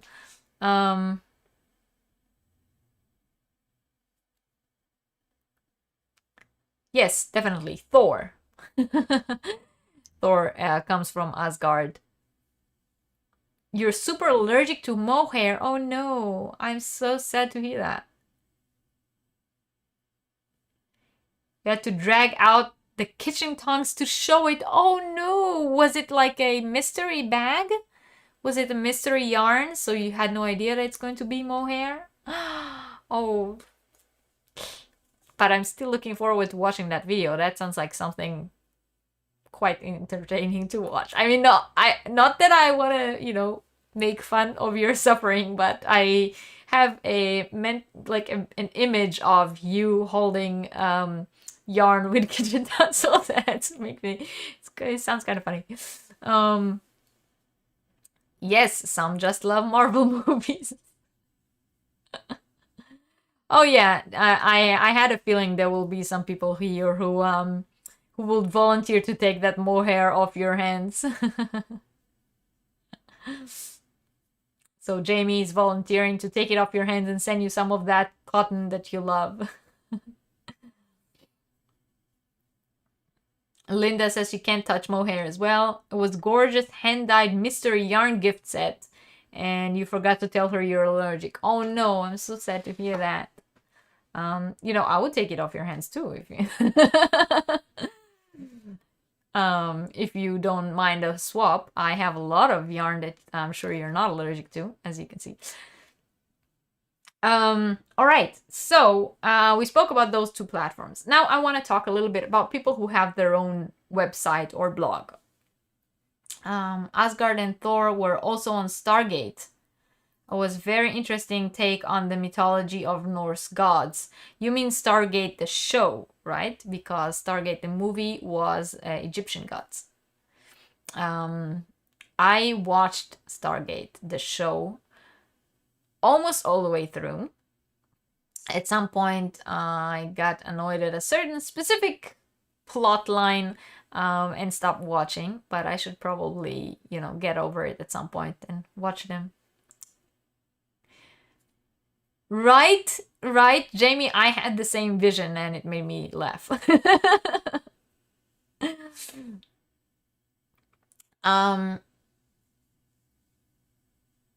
Yes, Stargate the show. Okay, yeah.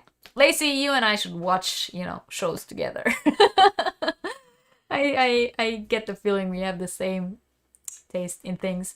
All right, so people who have their own website or their own blog. This is the next thing I want to talk about, how you can support makers or members of the community who has either their own website or their own blog.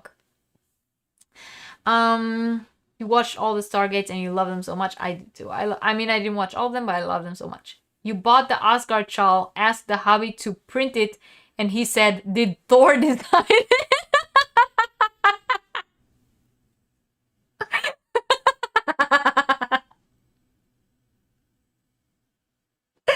That's good. That's a good one, Lori. Oh my god.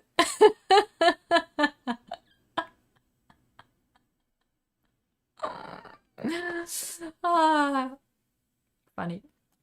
Yes, Catherine, I am so looking forward to that. He is my favorite character of the entire, Avenger branch. Loki is my absolute favorite. You didn't watch Stargate, but you did watch Travelers. Yes, that was done by the same showrunner. Yeah, it was pretty good. I watched Travelers too. All right, so people who have their own website or blog. So, of course, clicks, websites and blogs who run on ads, they work through clicks. So, the more you come visit the blog again and again, the maker, if their blog is what they call monetized, so if there are like ads running on it and pop-ups and things like that, then the makers make money out of that. So the more you come back to the blog, click and come back and visit, the more money they make off of the ads that are showing up on the screen. If you do follow someone's blog, and you know that they put out a blog post once a week, then of course, come to the blog, even if you don't read the blog post right away, but you get some notification, or on this day the blog post is coming up, go onto the website, click on the new blog post, scroll down or whatever through the post. You can come back and read it later, or if it's not really interesting to you, you don't have to. But if there are makers that you like and you follow, clicking into their blogs is pretty much what they make their living off of with that. Also, if they post, like, I know there is one specific designer that I really love her designs, and she posts on her blog a free new pattern every Friday. So I also follow her on Facebook, which we will talk about in a little bit about how to follow on social media, but I follow her on Facebook as well, and whenever on Friday she puts out the link to the new pattern, and then I click on it. Why do I do that this way and I don't go directly to her blog? Because click-through counts. So those rates, those algorithms, we spoke about it in the beginning, it's all algorithms. So it counts as an entry from a different platform, which means she posted her link to the blog on Facebook, and I clicked through Facebook on the link and went to her blog, so she gets a click-through from Facebook. So that's, those kind of analytics count. So it is important, if you do follow someone who has a blog and you know that they constantly also post on social media, follow them on their social media as well. Of course, if someone has a website and when you enter the website or when you click into the website, there's like a pop-up window to sign into the newsletter or something like that. I personally have a email address, so a whole email address box that is exclusively saved for these kind of things. For, everything that's like trash mail or things that I will not actually read through, but it helps the maker. And you can put, hold a different email box just for those things. And whenever that pop-up screen, sign up to the newsletter. And every once in a while, go through that email box and go through the newsletters that you get. And sometimes you will come across things that are also useful to you, like when a certain maker has a sale or is sharing something that is important to you and it is interesting to you. But you don't actually have to read them as soon as they come in. However, it does help the maker when they have a large email list, that they can reach more people with all those new things that they are putting up. So that is another way that you can help makers who have their own website. So click-throughs, coming to the website whenever there's a new post. Come to the website every once in a while and scroll through to see if there are new posts. Maybe you missed something. And if there's some kind of like sign up, then sign up. And of course, just as all the other ones, shouting them up, putting their links out there. If you found a new blog that you're really enjoying following, tell your friends about it. Put their links up. Say, I just started following this really interesting blog. She puts up a new pattern, a new free pattern every Friday. Maybe my crochet friends would like that as well. So those kind of things help those makers.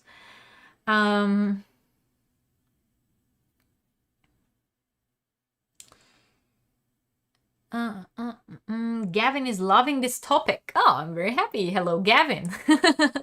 I'm glad you're enjoying. Jana says she bought the Fields of Leiden pattern. What show is that place from? No, actually the Fields of Leiden was one of the very first designs that I wrote down. And that was before I started naming my patterns after fictional places. So the Fields of Leiden is actually an actual physical place, the city of Leiden, that has tulip fields. And that is what that shawl is named after.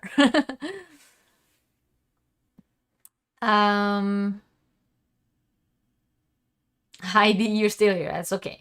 David says he's still working on getting his crochet blog monetized. Your Opera blog has been monetized for ages. Yes, when you try to get your blog monetized, and you probably know that because you already have one blog that is monetized, then you need to, you start it up, you put up content out there. And then when AdSense is looking into monetizing your blog, they look at those analytics. So if they're, like I said, if someone has a blog and you follow them, it would very much help them if you come back to the blog and check out and read the different posts. And of course, if someone has a blog, the same as YouTube, interacting with them on their blog helps their analytics. So if you read a blog post on their blog, leave them a comment. So, I mean, my blog is still new. It is still not monetized, but I can already see analytics from it. So I know click-throughs from other places. I know people who get there. There are certain people who check once a week. I know, and I thank you all for doing that. And that's very, very nice of you. Some people have also left me comments and interacted with me, and that I love that as well. And thank you for that a lot. And of course, once the blog is monetized, every time you click through and the ads come up, the creator is making money. But as long as the blog is not monetized, the more you click through and come and read and interact on their blog, the easier it will be for them to monetize it once they want to. Emails and newsletters. Yes. Plus, it's good for you because, I mean, if the newsletter comes in and you're not interested in it, you can just, flip through it or, delete it. But sometimes there are things in there that might be interested to you, especially if it's a maker that you like and follow and want to support. And once in a while, they will send you an email and saying, I'm going to have this flash sale or secret sale only to people who follow my my newsletter and so on. So pinning blogs to your Pinterest is unpaid help too. Yes, definitely. Anything that you pin to your Pinterest that comes from different makers helps them a lot. It brings clicks through as well. If you pin it to your Pinterest, of course it counts on the Pinterest algorithm as well, and other people can find it through Pinterest, and then that it's a lot like shoutouts on social media. You post a link to your blog on Facebook and then you get commented on Facebook instead of on the blog. Yeah, well, not everyone knows how algorithms work. That's a shame. I hope the video today helps people to understand how the algorithms work, which is why I've been trying, I hope I've been doing a good job, but I have been trying to explain how those algorithms work with each and every one of the platforms that I was talking about. So as I've said with Etsy, when you heart or favorite someone's shop, they rank higher in the algorithm, and then they rank higher on the search results. Same with blogs. If you come and read someone's blog and you leave them a comment on the blog, not like David said when they share it somewhere, then that counts. I mean, the algorithm takes that in. It says, oh, here we have a blog post that has a lot of interaction. It already got 3 comments in the 4 hours that it's been up there, you know? So those rank higher. The higher they rank on the algorithm, the higher they rank on different search on different platforms. So for example, let's take our Yarniversity from last week. I had a blog post about it. It was called the same way as the Yarniversity video was called. So it was called Crochet on the Big Screen. And let's say someone now goes into Google because they want to find different crochet items from different movies, and they write crochet in movies. And if my blog post ranks high on the algorithm, then it will come up high in the search that that person had made, which gives a bigger chance that they will click on that and get to my blog through it. So, but to rank higher on the algorithm, that post needs to have higher interaction and higher and score higher on the algorithm to begin with, so that it will score higher on the search results, and so on and so on. Hi, Julie. It's okay. You watch the replay later? Okay, I highly appreciate it. Yes, I'm glad you all are learning it today. You're going to add a notification that it helps me more to leave a comment on the blog rather than on Facebook. Yeah, sometimes you need to educate your readers. That is, sometimes you have to tell people. Just like on YouTube when we say, you know, like, subscribe, and so on. Hi, Beverly. Welcome in. Thanks, Sergi, for an interesting live. Bye, everyone. Signing off for tonight. All right, Linda, thank you for being here. I highly appreciate it. Have a nice evening, you and Rick, and hello to Rick. And cheers. Thanks for being here. I highly appreciate it.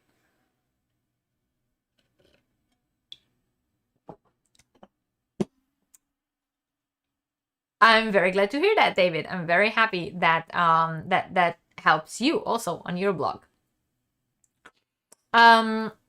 Yeah, so as I've said, it's all algorithms, right? So it's all we were talking about click-throughs.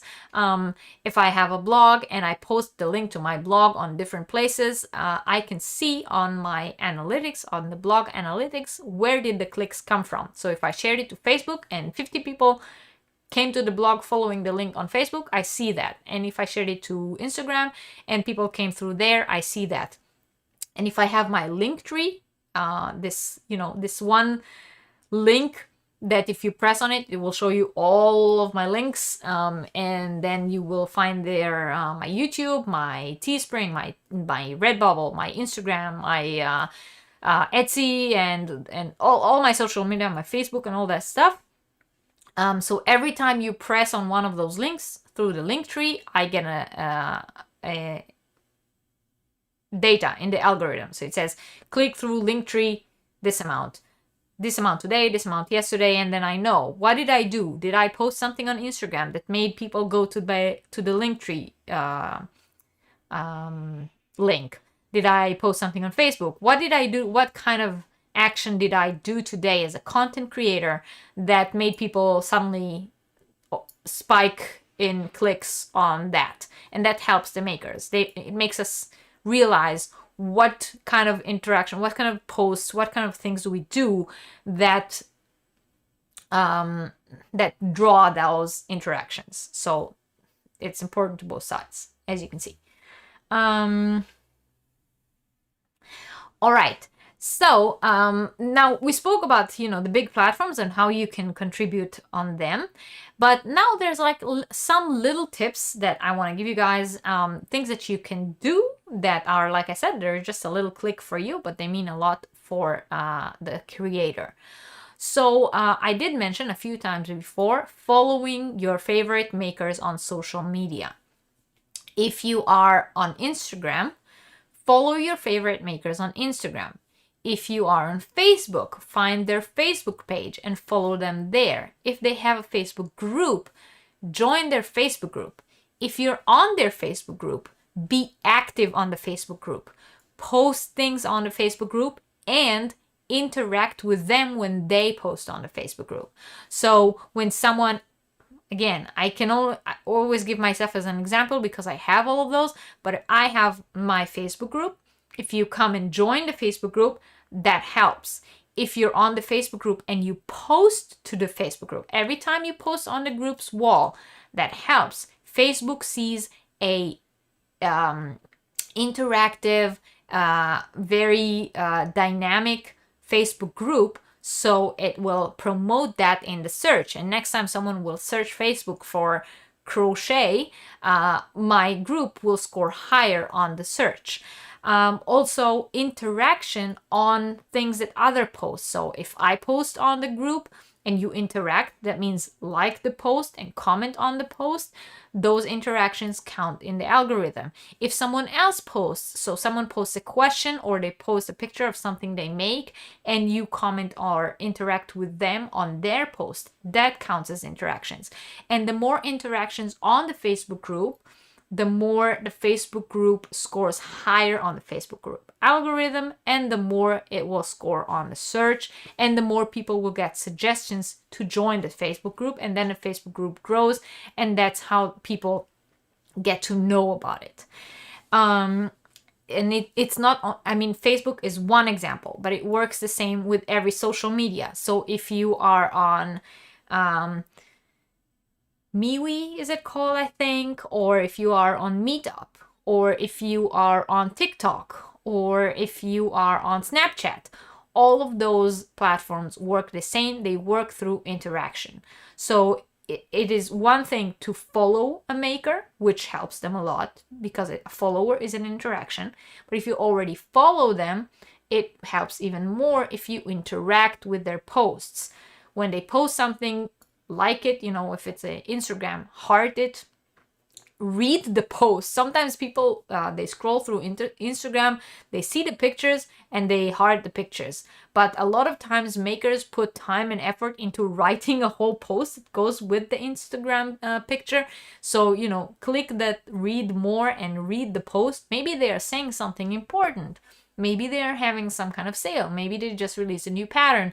Maybe they are having a giveaway, or maybe they're just letting you know about things that are happening with their, you know, business that you would like to know about. So take the time to actually read the post that comes with the Instagram post. If you share their posts on Instagram or Facebook or whatever, Snapchat, TikTok, you can share other people's posts to your story. More people learn about the maker and they come to the maker. So sharing their posts, sharing their story, sharing, you know, the more people share it and goes, it goes further and further and further, more people see it. So sharing on social media, liking, commenting on social media, interacting on social media. I know a lot of times you see a post and you like it and you move on, or you don't even like it, you just see it and you say, oh, it's nice. And a lot of times we don't think about the other side. Now, a lot of makers put a lot of time and effort into creating that content, and their goal obviously is to grow. That's what content creators do, otherwise they don't make money out of it.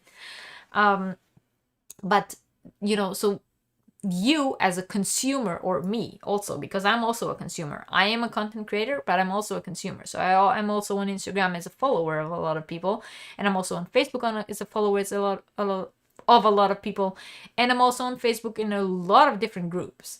So, you know, the more you post to different groups, the more you share a maker's content, and the more you interact with them on their content, the more you help them.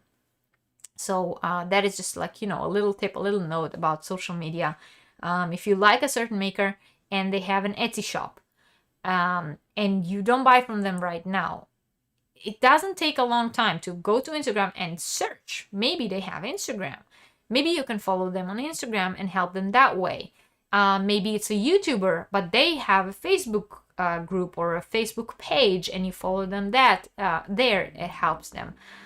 So these kind of things, a lot of makers wouldn't tell you. I mean, I have all my links in my description box, but I don't say on every single video. I have Facebook, and I have Ravelry, and I have Etsy, and I have this, and I have that, and follow me everywhere. Because saying that in the beginning of my video will take me 5 minutes of the video. And I don't, it's just the same as when other people do it and I don't watch it. I don't think people want to watch me do it. But if you have it in your mind, that when I have a certain maker that I just discovered and I really like them, let's go see if they are on all the other social media that I follow, and do the search and follow them there as well. It's nice for you too. You might discover a lot of things that are going on with them that you wouldn't have known if you only followed them on one specific platform. Whew, okay, I spoke a lot. Let's see if you guys speak a little. Talk. Discuss. The combined count of followers on all social media is qualifying factor in that content creator becoming an influencer. That is correct, David. Yes, 100%. Michelle says, this has been wonderfully educational live. I appreciate you sharing your knowledge. Thank you very much. I appreciate you saying that. And I really hope that this has helped you a little bit to understand what's behind all of that, being a creator thing. Me specifically, like I said, I am most active on YouTube, and I sell my things, especially my designs, but I also sell the yarn advance calendar and the mystery yarn boxes on Etsy. But I mean, I put a lot of time and effort and thought out of my day into those things, and when people interact with me back, then I know it is working. And it's not specifically just me, it's every content creator out there. So a content creator who puts time and effort into creating content, their reward is interaction with their content. So pretty much if we sum everything that I taught you guys today in just a few words, then it will be interaction. Make interaction in any way possible. If it's possible to comment, if it's possible to like, if it's possible to share. And the second word will be analytics, algorithm. Think that every single thing you do helps the analytics or the algorithm, helps the analytics of your specific loved maker in the algorithm of the platform they are on. So if you follow someone on Instagram and you like and comment on each one of their posts, then they score better on Instagram and they get suggested to more people and more people see their content. And it works the same way with every platform. You're going to have a quick bath and hope to catch you when you get back. All right, Ursula. Thank you very much and have a nice bath. Catherine says she thinks this is very important to say. Before you had your channel, you weren't aware of all that either, so I don't expect people to know how big an influence little gestures can be. Yes, exactly. I think a lot of people, like I said, me too, before I had my YouTube channel, I was also a consumer of YouTube. I was not subscribed to any channel. Whenever I wanted to see something on YouTube, I would search for it. I will find a video that I was interested in, watch that video, and move on. I didn't realize how important it is to subscribe to channels. I didn't realize how important it is to like videos if I like them, to comment and tell the creator what I thought or interact with whatever it is that they did on the video. And the same with any other platform, also on Instagram. I didn't really get Instagram. Okay, I started Instagram because it was necessary, because every business these days need to have Instagram. That's Instagram and TikTok, and that's where things happen. And if you don't keep up with that, then you get lost. You get lost in the ocean of other possibilities that are out there. And so I started the Instagram But in the beginning, I had no idea, like, what is it good for? How do I interact on there? What do I do? But I had to get into it. I had to learn the algorithm, and I had to learn how to crack the system in order to get new people to follow. And then when new people follow me on Instagram, they find me on other social media. And when they follow me on other social media, the algorithm takes that in and it will suggest them my videos when they go on YouTube, because it's all, I don't know if you know, yeah, Google knows everything. If I'm not, am I telling anyone anything new here? Is this information you did not know about? Like, everything you do on your device online, you know, it follows you. So if you follow someone on Instagram, you might suddenly get like a notification on Facebook that says that person that you're following on Instagram is now on Facebook. Would you like to follow them there as well? How does it do that? Magic, right? So it's the same with YouTube. They will get suggested videos of me on YouTube. Or when I post something on Instagram, I would say an unboxing video coming to my YouTube channel. And then people who only follow me on Instagram will say, oh, she has a YouTube channel. We'll go over there. And the other way around too. So all these things are very important to tell to people who don't know them, so that if you want to support, if there is a maker that you want to support, but you can't or don't want to or are unable to support them by buying from them every month, or paying in order to support their business, then you can support them for free by doing all of those very, very simple actions. Great information, says Jana. I wish I had more time to help all the creators I love. I know, I feel you there. I feel the same. And I have no time. I have to be like very selective with how much time I watch YouTube and how much time I spend on Instagram and all that stuff. I wish I had more. Thank you, Reggie. Going to share a link to this live up on your channel next Sunday. Oh, thank you. Oh, thank you very much, Angela. I really appreciate it. And I hope that your followers will follow my advice and will, interact with you on all of your social media. Also, following and liking things that interest you will cause the algorithm to show you things that you might like. Yes, exactly. It is a win-win situation. So the more things of a certain interest that you follow, the more the algorithm learns, oh, she really likes to crochet. And then it will show you more content that you might discover. Google knows me better than I know myself sometimes. It is true. You know how it is, you sit in the living room and you talk about something, and 2 days later, suddenly you get like a Facebook ad that has to do something with what you were talking about. Yeah. It's not magic. It's, especially me, because I have a Google Home and pretty much Google is listening to me in each and every room in my house. I have the smart watch. It's on me the whole time. So they know everything I do. Yes, Amazon too. That is correct. Most of your followers follow... Angela says, most of my followers follow you, but may have missed this Yarniversity. Oh, okay. Well, that's okay.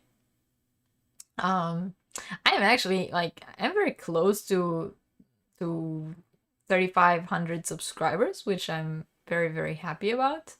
I'm getting there slowly. My channel is not growing as fast as other channels who started around the same time as me, but that is mainly my fault because I don't put that much content on there as others do. I only have time to do 1 or 2 videos during the week and the Yarniversity on the weekends. I cannot afford to have a certain upload schedule because I also have other things in my life. YouTube is not the main thing that I do. So yeah, I know that my growth rate is totally my responsibility. If I would have been more active on YouTube, I would probably be as big as the other channels who started the same time as me. But I'm very happy. I'm happy with whoever is here, and YouTube is not a competition for me. I'm not here to outshine other people. I'm here to work together with other people. That's what I like to do. You were looking at tires for your car, and now you can't escape tire adverts. Yes, David, see? Where's Lori? Is Lori still here? Lori once had a really funny advert about like security rooms or something like that, and we were all interested in knowing what was she talking about for the past week. It's Siri listening, yeah. You can turn off that personal advertisement option on all iPhones now. Really? And does it help? Like, did you turn it off and really see a difference? I don't really trust it. It's Debbie says it's scary when things we talk about come up in ads. Yeah, well. Hello, Wendy. She is listening while working. Welcome in. We appreciate it. I got you, Debbie. It's okay. I was totally understand what you were talking about. Right. Well, and we are talking about promoting, and we're talking about, like helping the makers that you like and shouting them out. So I thought it was only fair if I shouted out some of my favorite makers. But there is a small a teeny tiny problem. The teeny tiny problem is that when I have a maker that I like and enjoy and follow, I tell you guys about it all the time.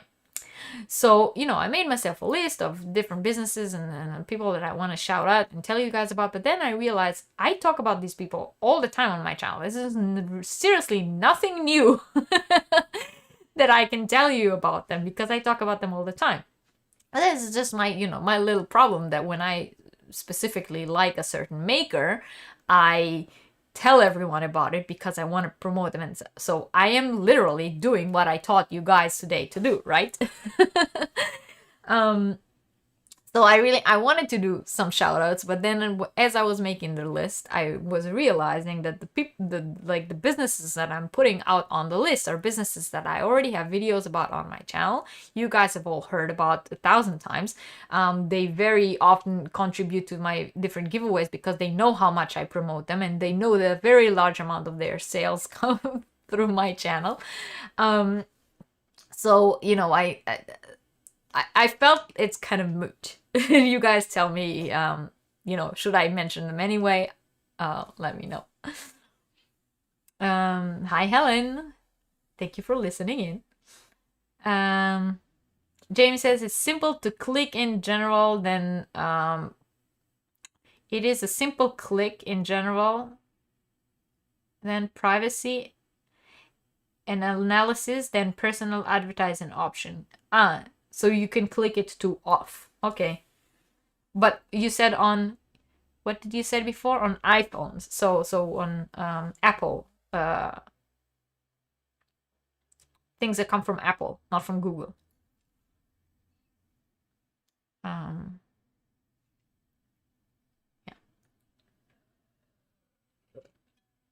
Yeah, well, I always share with you guys the well, enjoy your lunch. Sure. Okay, should I mention them anyway? You always knew what your kids were doing by the ads that are coming up. Oh man, Stephanie, don't even get me started. That I dread the day that my kids will start using those all those devices, and suddenly, like, without even meaning, you sort of like spying on them, and then you find out things that you don't necessarily want to know. I'm not looking forward to that. All right, well, yeah, mention them anyway. You guys know the small businesses that I buy from all the time. So first of all, there is my absolute favorite maker of project bags. And again, when I say someone is my favorite, that does not say that the other ones I buy from are less good in any way. Yeah, so it does not mean that if you saw me showing different project bags that I got from different places, it does not mean that the other ones are not good, or not as good. It just means that I personally like this one the best. And we all have favorites, so don't you look at me like that, okay? So my favorite project bag maker is Amelia X Joy, and I have mentioned her a lot of times on my channel. She's also contributed things to giveaways on my channel a few times. I have a whole video specifically about her business on my channel, so if you're interested, you can go and watch that as well. But my very favorite bag maker is Amelia X Joy. That is what she's called. She has different size bags. She has zipper bags as well as drawstring bags. I personally have 2 of her drawstring bags and 4 of her zippered bags. No, 5 of her zippered bags. And she also makes cake cozies. Now, they are all of her bags are box bottom. They are very, very high quality. You can see that inside is canvas material, very sturdy. They all have a ring inside of them for your stitch markers and etc. Yeah, you see that. They also have a handle, and they have a loop on the other side with her logo on. And when you shop on her website, you can also get straps that connect to the bag. So if you want to have like a long strap connected to the bag so that you can carry it around, that is available as well. And what I really like is that all of her zippers have like a little dangle thing on there, like a zip pull, and it always has something to do with the theme of the bag. So you see, this is a Day of the Dead bag, and it has like a little tombstone zip pull. So that is one. And let me show you another one. That is the latest one that I bought from her. I bought this just a few weeks ago. Check it out. Check it out. Isn't he awesome? Of course, there's already a project inside, so you can see that it's full. You can see how much it holds. Yeah, look at. There are right now 10 balls of 50 grams inside this bag, because it's a sweater in progress. And look, it holds it perfectly. There's also a notion pouch inside and the pattern, and it's still, the zipper closes without problem. And I really, really like that. So that is, Smog with his treasure. She also, like I said, makes beautiful yarn cozies, cake cozies, where you can put them on your yarn cake, and as you work the yarn from the center, it holds the cake so it doesn't collapse on itself. And as I've said, she also makes drawstring bags, and her zipper bags come in 2 different sizes. So those are the large size, and she also has a smaller size, it's called the sock wage, so for when you're making socks or like the smaller projects. And the drawstring bags come in 2 different sizes as well. And what I really like about her, which I like about any maker that I know, I love it when they have mystery something. And I always buy those mystery somethings, like if it's a mystery yarn bag, mystery bag because I feel like this is the best way to get an impression of the maker. They send you a sample, or like a bag full of yarn of different kinds that they make, and that you get your impression that way. So Amelia X Joy, a huge shout out. Check her out on Etsy. Because I didn't know if I'm gonna do shout outs or not, I didn't link her, but maybe Catherine can help me. Catherine, maybe you can pull out real quick her link from Etsy and put it in the chat. She's my absolute favorite bag maker, and you guys know that I have a lot of project bags. So when I say someone is like my absolute favorite, it says something about their quality. My absolute favorite yarn dyer, you all know I say it every single week. It's Little Bish's Stitches. Catherine from Little Bish's Stitches. She actually lives here in Germany, not very far away from me. I always show different yarns that I got from her, and I try to take different yarns every week so that you guys will see different stuff. So this time I wanted to show you guys this one. Look at that. Isn't that gorgeous? And this is 80% merino, 10% cashmere, and 10% nylon.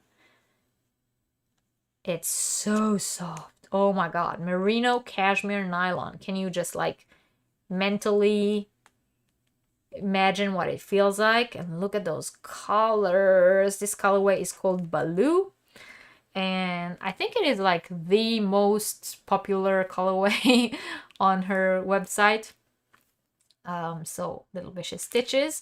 I also have a video about her on my channel, and there is a special discount code for viewers of my channel. You get 10% discount using the special discount code. And that discount code is in the description box below, along with the link to her website. So her website is actually in the description box below. It is always in the description box below, because I have a special discount code for her. Lori says she's sorting through some hand-me-down fabric with the thought of making project bags. Ooh, it's good to hear what makes a bag favorite for you. Yes, what makes a bag favorite for me is that it's sturdy, first of all, that I know that it will hold and won't wear out quickly. Box bottom is very, very important to me, because most of the times when I have my project in my bag, the bag is standing next to me, and I want to know that when I pull out of the bag wouldn't collapse on me. Sturdy material inside. A lot of makers just put a nice fabric inside that coordinates to the fabric on the outside, but it is very important to me. It's less important to me what the fabric inside is, more that it is sturdy and won't wear off, and that yarn fuzz wouldn't stick to it, because I use the same bag for the next project and I don't want to worry about having to clean out all the fuzz from the yarn that was in there before. Also, I like zipper tops. I also use drawstrings, but I feel like zipper tops are more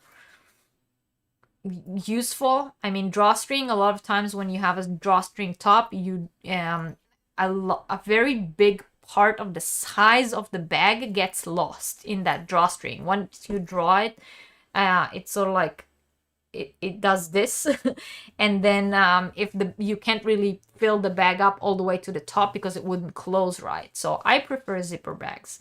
And yeah, that's pretty much. And of course I love, you know, different designs that are unique and not the same designs that everyone has, those fabrics that everyone gets at the same store, that I like less.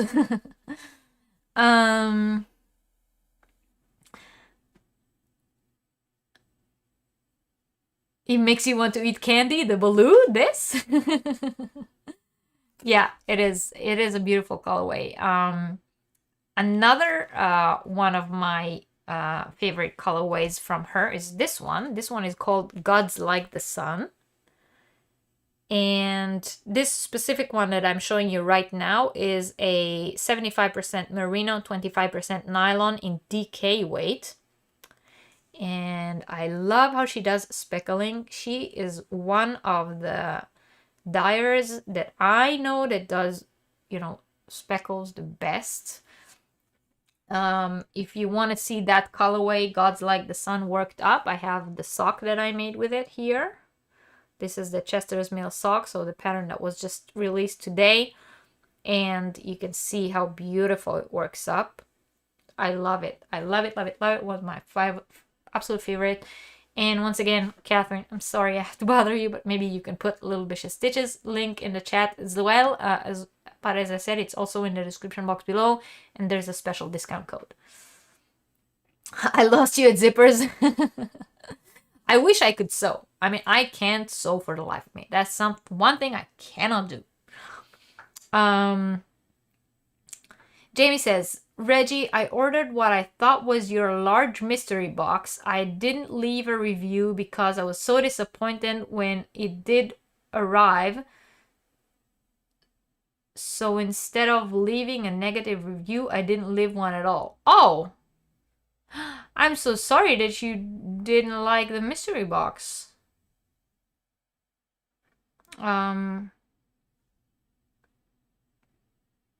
It saddens me, but sadly, I really cannot, you know.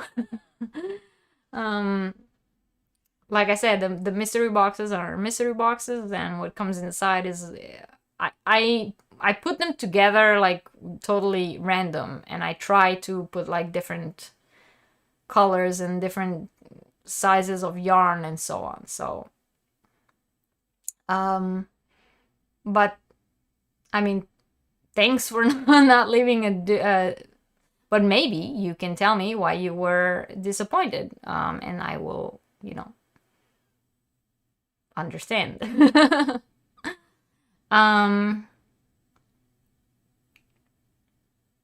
Lori says she's a newbie sewist, so start with drawstrings. Okay. Well, you need to start somewhere. I can't even do that. I mean, I really cannot sew.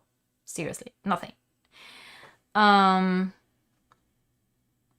Ursula, welcome back. All right, so I showed you guys favorite bag, my favorite yarn dyers.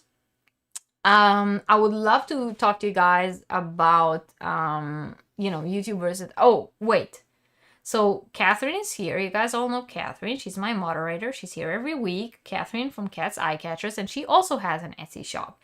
And she makes handmade stitch markers, and she also makes jewelry, and she does beautiful beading work. And I always show these. These are my stitch markers that I got from Catherine. They are little Swarovski hearts in all colors of the rainbow. I love, love, love, love, love them. And these ones I showed as well. The little flowers. And these are all stitch markers that I got from Catherine. She does beautiful work, and a lot of her stuff is Swarovski crystals. And, you know, if you guys like the bling like I do, then you would love her shop. And if you haven't yet gone to visit Catherine in her shop, then Catherine can drop her link as well. Jana says she hasn't left any reviews because everything is in the US. It's okay. No worries. Francie says your project would get stuck in a zipper bag. Because you mean in the zipper itself? Like when you pull out the yarn? I get that. That is also, you know, that's also a thing you need to think about when you buy a bag. What do you, how do you work your yarn out of the bag, and what do you prefer? That is, you know, everyone has their own preferences. Debbie, you want some of Catherine's stitch markers, right? I think, if I remember correctly.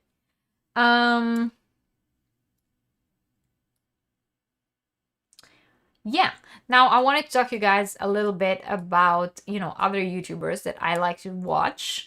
But before I talk about other YouTubers that I would like to watch, I want to say something.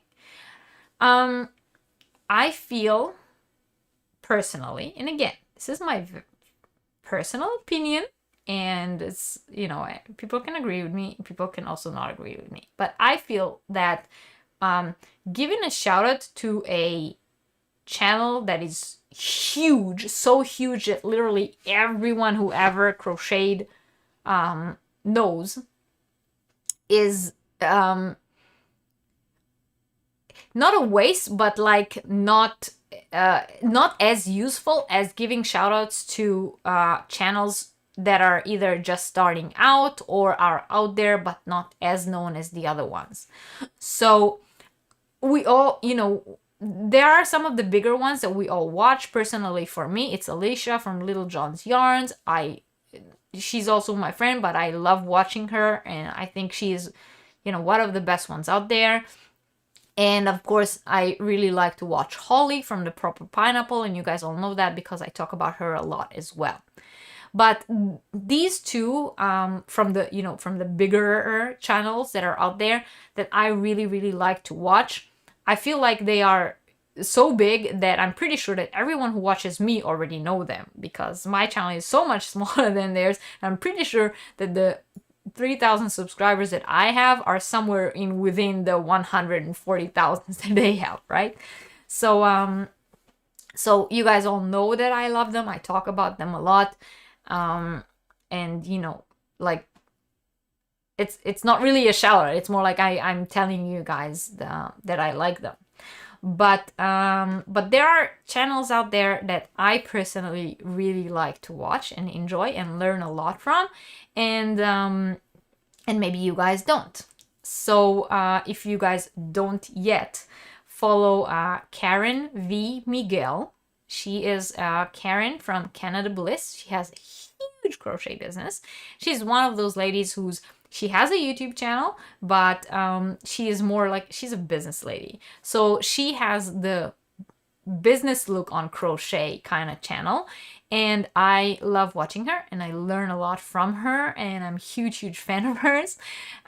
So I would, for those of you who are interested in the business angle to the crochet world, I would very much recommend that you go and watch Karen. And Vita says her take on social media, shower praise in public and rent crib in private. Yes.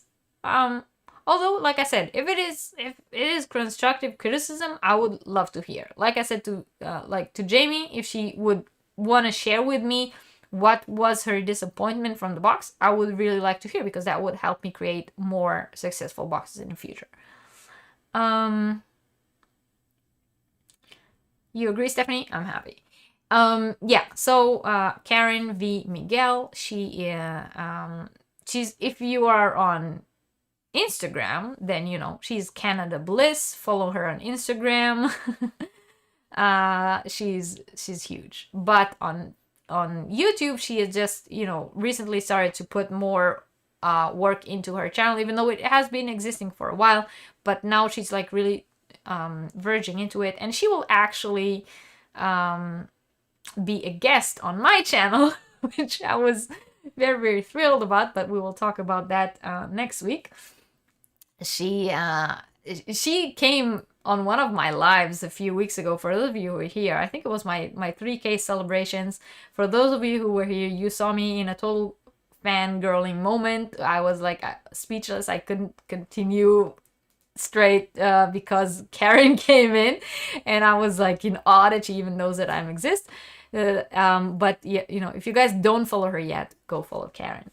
And another one that I really like to watch, not just because I've been watching her before we were friends, and now we are also friends. But I'm not shouting her out because we are friends. I am shouting her out because I started watching her before we were friends, and I always thought that she is like an odd flower out there that I like. I like this kind of things. This kind of channels that are a little different and not the same, as more of the same. So if you guys don't know or don't follow Tammy at Twisted Stitches yet, definitely go and check her out. When I first started watching Tammy, I was like, oh, this girl is like, she takes herself the right way. Like, she's sometimes she's absent-minded, and sometimes she strays away from what she's talking about, and sometimes she's deliberately talking about things that are like kind of out there. and she doesn't apologize. She's just like, this is who I am, this is what I do, and I love that. And generally, I find her very entertaining. So you know, I feel like there's only that amount um of vlog channels that one person can watch. There are so many different vlog channels out there, like people who, you know, talk about what they made this week and finished objects and so on. There's a lot, and there's only that many that one person can watch. I cannot watch 1,000. I am maybe subscribed to about 300 of those, but I can only watch that many during the week. And out of that many that I can watch, whenever Tammy has a new video, I normally watch hers first. So, you know, if you guys are, if my opinion counts for anything in your eyes, definitely go check out Tammy. Lacey says she loves Tammy's video. Yes, she's a fellow Floridian. Yeah, she is. Well, not my fellow Floridian, your fellow Floridian. I'm not from Florida. Yarn at Play Crochet. Hello, welcome in. Thank you for joining in. I do believe it's your first time here, or maybe your first time commenting in the chat. So welcome. Cheers to you.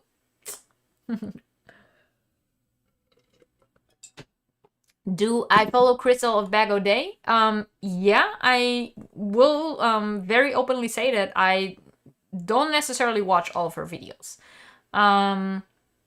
There are some videos that she makes that are interesting to me, especially when she talks about new yarn companies or telling us about a different yarn company.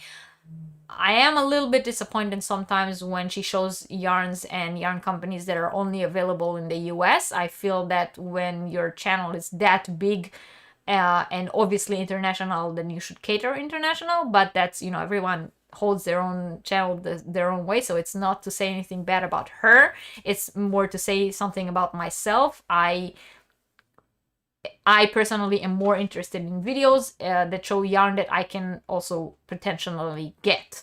If the video shows a lot of fabulous yarn, but I will never be able to put my hands on it, then it is less interest to me. I do follow her, but like I said, I don't necessarily watch each and every one of her videos. When I do watch her videos, I normally also comment and interact, because she is one person that actually does reply to comments that you write, which you gotta appreciate with the huge channel that she has. Jamie says she wasn't dissatisfied with the kind of yarn or size of yarn that was in the mystery box, but the condition of the yarn that arrived from Germany to Canada, moldy. Oh no. Maybe I should wrap the yarn in plastic inside the boxes. Like, I normally cover it with either crepe paper or like wrapping paper inside the box, but I did not account for, you know, things that might happen to it, like the box getting wet and so on. And now that we are talking about it, it's actually really important. I did not think about the fact that I ship around in cartons, so I might yeah, I might start packing the boxes inside first in nylon and then put the yarn inside. That is a very good point, and I should have heard that before. I mean, I never had any kind of complaints before, so it could also be one specific box, but in order to not have other boxes go through the same, I should probably do that. See, that is very good to know. Lori says she thinks people watch based on their crochet goals and habits. Like, I'm not interested in crochet as a business or becoming a content creator, so many times I'm not the desired audience. Yeah, like I said, if you are, these are the chats. Of course, I totally agree. It's whatever interests you. You're subscribed to a lot, but only regularly watch a few. Yeah, me too. Hello, Michelle. Been cleaning the bathroom, but listening. Okay, hi. Welcome in. Thank you for being here. It is your first time. You're rarely on YouTube on Sunday, so you're glad you could catch this. Oh, well, I'm glad you could be here. welcome in. She never replies to your comments. Oh, I'm sorry. I normally when I comment, she replies. Maybe it's like I said. You remember when we were talking about commenting something that encourages a reply from the creator. So maybe because I am a creator and I know how those things work, then I always comment comments that that require interaction or like encourage interaction. So maybe that's the difference. Doris, you agree about the international content? Yeah. Well, I just feel like, I mean, when I watch a small channel, again, there are no small channels. There are channels that are not yet as big. But when I watch channels that are just starting out, a lot of times, like, my constructive criticism to YouTubers who are just starting out, you need to take into consideration that YouTube is an international platform. Sorry, even if you do not believe that you will have viewers from other countries, because you are on YouTube, the possibility is out there because the platform itself is an international platform.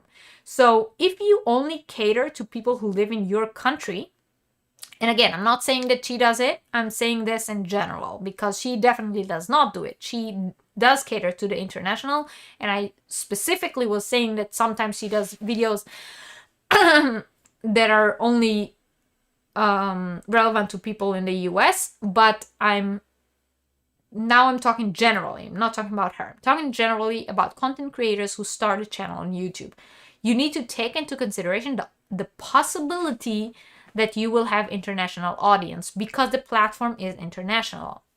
So if you do a yarn review of a yarn that is only available in your country, that yarn review is not necessarily something that will take off. It's not necessarily a video that will be as popular as others or will be played again and again and again.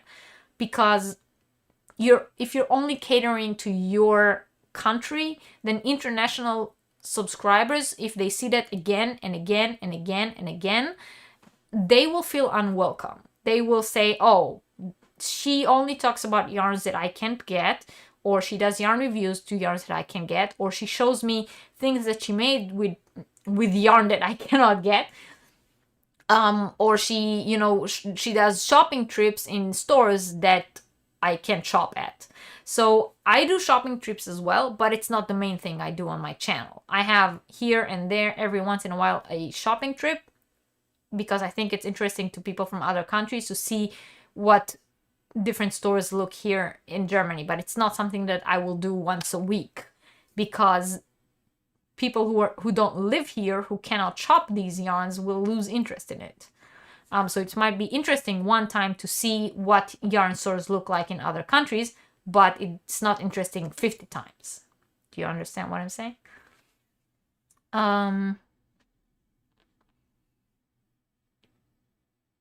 Most YouTubers do not reply, but Inga, that's what I was talking about in the beginning. I was saying if the YouTuber is a smart YouTuber and understands how the algorithm works, they will do as best as they can to reply because it helps them. It's interaction. When sending yarn across the wall, it's only in a cardboard box. It's very possible it would get away. Yeah, I was just not seriously not think about that. At some point during its travel, the box went for a swim. Oh no. I'm really sorry, Jamie.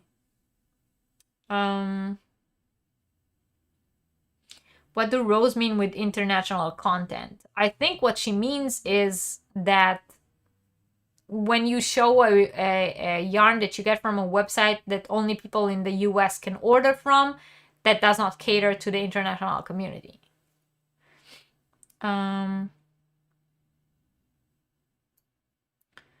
Inga, but you the most say not hi, but with the others they do, so for me I don't care. I don't understand, Inga, I'm sorry. As a new YouTuber who is making in-depth and amigurumi yarn reviews, how would you recommend reaching out to the international community? in-depth and amigurumi yarn reviews, well, cater to the international community is easy. All you gotta do is show things that people who are outside of your country can also get. That's what I mean. That's the only thing I mean. I mean, I can watch Michael's yarn tour. If someone does a video, Michael's yarn shopping. But I cannot watch 50 Michael yarn shopping. So if I saw one YouTuber does a Michael's yarn shopping and another YouTuber makes another Michael's yarn shopping, the third one I would not watch. I would go and watch something else. I can watch a Michael's yarn haul, but there is like a wave effect on YouTube when someone goes and shops for some yarn and shows it on their website, on their YouTube, on their podcast, and then a week later or 2 days later, let's say 2 days later, another YouTuber would show it on theirs, and then 2 days later another YouTuber would show it on theirs, because they all shop at Hobby Lobby and they all saw this brand new yarn and all of them will show it on there. So for me, after I saw 2, I saw them all, because I can't get that yarn anyway, so it's not interesting to me. But for people who live in the US, maybe they can watch 5 different people talk about the same yarn because they want to get the 5 different opinions to decide if they want to go buy that yarn or not. But for me, because I know that I would not go and buy that yarn, because I can't, then it's not interesting to me. So if you are a YouTuber and you want to cater to the international community and you want to take into consideration that you will have international subscribers, then you cannot only show things that people in your country can get. If I will only show yarn that you guys can buy in Germany, then no one will watch these videos. If I will only show German companies who sell in Germany and not even internationally, yeah, because I do show a lot of German companies, but they sell internationally, so you can get their yarns in different countries. But if I will only show you guys yarn that you can get in Germany all the time, video after video after video, after a certain time you'll say, okay, this girl is only talking about yarn that I can never get, so what's going on here? You try to reply or at least heart all comments. Yes, David. I mean, hearting the comments is I think we all do that. But sometimes not everyone has time to reply to each and every comment, especially people who get thousands of comments. Yeah, you should understand that people like Crystal get thousands of comments on their videos, and if she sat and replied to each and every one of them, she would not have time to do anything else. So I understand that. But like I said, maybe try to leave a comment that encourages interaction. Bought some yarn from UK dyer because you love it, and the shipping was almost as much as cost of the yarn. Oh, David, I know that. That happens to me every single time I order something from the US. So now you know how I feel. Jenna says you don't normally expect replies. Okay. Bears Crochet Critters, hello. Welcome in. Cheers to you and thank you for joining. With large channels, I don't expect them to answer every comment, but it's nice when they do. Yeah, I get that. Reggie, I wonder if you contacted the shipper of the aquatic yarn and ask if it's insured and make a claim to do a refund. If you contact the shipper of it. Oh, that is a good question. I can do that. I can probably do that. That makes a lot of sense. What are your favorite online yarn companies that ship internationally? Well, you're obviously new here. So my favorite yarn company, I think everyone in the chat can tell you, is Hobby. They ship internationally, and well, they don't ship to all countries, but they do ship internationally to a very large amount of countries, and they have the best yarns. So they are my absolute favorite, and I think they are also very, very popular on YouTube. I think that pretty much every video that says Hobby gets a ton of views. I also like Ice Yarns. I don't really order from them anymore due to the whole shipping thing. But the yarn itself is very, very good. They have very good yarns. They are actually the manufacturer of a lot of other yarn companies. So a lot of the yarns that you guys know are actually being made in Turkey by this company, Ice Yarns. And when you buy them directly from Ice Yarns, you get them a little cheaper than what you would when you get them on other places. But Ice Yarns do ship internationally. The only thing you need to know about Ice Yarns is that you need to, do a calculation of the prices, and the shipping is quite expensive.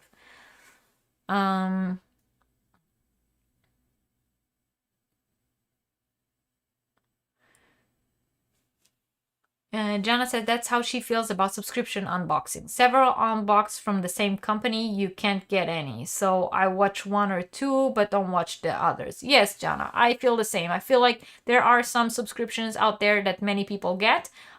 So I normally watch, my favorites. If it's like the YouTubers that I like to watch, I watch their unboxings, or the ones that I know that that their opinion is normally very close to mine. So what I say, it's normally what I think as well. And then I watch them, but I can't watch 20 different ones. That's just, it's the same thing again and again and again.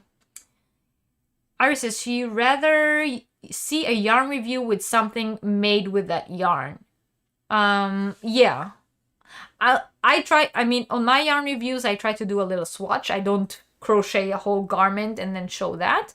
Normally I crochet like a little swatch that's some single crochets, double crochets, or half double crochets, and just show what it looks like. But I totally agree. If you show what it looks like when it's worked up, it's way more useful than when you just talk about it or feel it or sit there and say, this yarn is very soft. I'm sorry, yeah, but this is like, I can say the yarn is soft. I can tell you guys that it works up nice, but it's the making of the swatch that actually makes the yarn review, that will show you what it looks like, right? Because I can say until tomorrow that this yarn is very soft, but it would not do anything to you. Don't tell anyone you find shopping videos boring and have limited patience for unboxings. Yarn reviews are good and tutorials are good. I don't do shopping on my own channel. I know strength. Yeah, David, I'm with you there. I mean, I cannot watch 1,000 shopping videos. I sometimes can watch a shopping video. It would be better if it's a shopping video at a store that I can go to. So I do also follow German YouTubers, by the way. So if someone in Germany does a shopping video, I would normally watch that, because this is a store that I can actually go to and maybe get something. Shopping trips from other countries, I would watch if it's an interesting store. If it's again a Hobby Lobby and again a Michael and again one of the big ones that everyone shop at and everyone does a video at, no. Unboxings I really like unboxings, especially mystery ones, where it's some kind of like a yarn club or a mystery bag or whatever. Those I love.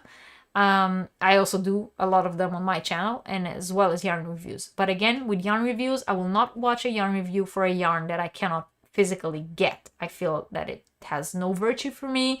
Watching the video for me is just a waste of time, because my time during the day to watch YouTube videos is very limited. So I prefer to watch a yarn review of a yarn that I might actually get, rather than a yarn that I will not get. I think it's a company that starts with an H. I guess you guys were all talking about Hobby. You've always been impressed by Bella Coco Crochet Society kits for having the substitution section showing several brands of similar yarns. Yes, that is very, very useful. I totally agree.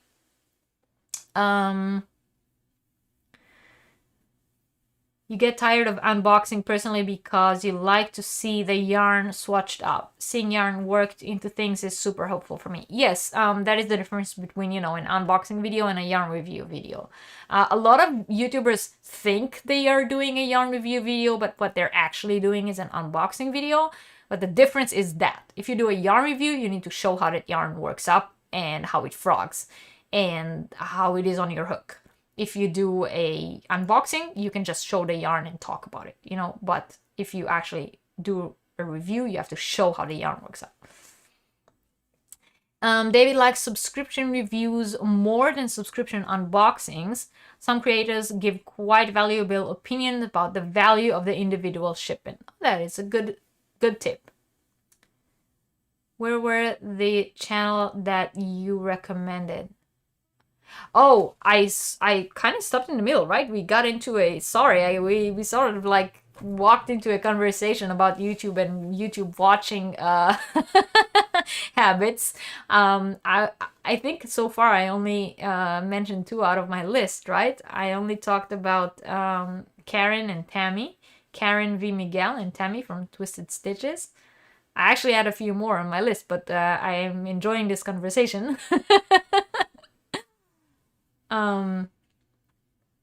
Yes, Hobie, yes. Give me an age. Wow, am I that far behind on the comments? Oh, sorry. Lacey loves Knit and Crochet podcast the best. Ivy loves Penny Ann. Always post the sales. Again, does she post sales of international companies or does she post sales of things that are happening within the US? You can't find a lot of yarn that others review in the US. Every area is very different, unfortunately. Oh, I did not know that, Debbie, but that is good to know.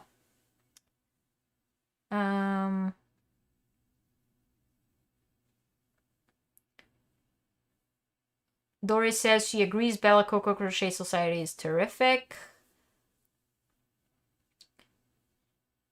Those are the reviews I'm focused on making. Swatched in a granny square and amigurumi ball. And how it survives a wash and dry. Yeah, that is also very, very good information. Ice Yarn doesn't have wash instructions, so you wash and treat the yarn myself. That is very, very useful. See, you have something right there. You have information that people need. I again love when there are samples to see swatches. And David says you've already started the blog post in which you will incorporate tips from this video. Oh, I'm very glad I could help you. So guys, I'm really sorry, but we sort of like leaned into a conversation about YouTube, and I feel like this is a whole other subject. I feel like this is a whole other like live subject. I think we should have a Yarniversity about crochet YouTubing for those of you who are interested. So if you are interested in a conversation about how to YouTube crochet, like if you have a channel and you would like to talk about it, or if you are interested in starting a channel and would like to hear about it, or if you as a viewer would like to give us as content creators your points, and that is something that you think that would be interesting as a Yarniversity subject, and you know, let me know in the chat and I would work that into the Yarniversity schedule and we'll have a whole other conversation about that. But I feel like we sort of like leaned into it and it's not actually the topic of today's conversation, so I feel like I'm gonna like put a hold on it right here and we'll talk about it on a Yarniversity that will be dedicated specifically to that.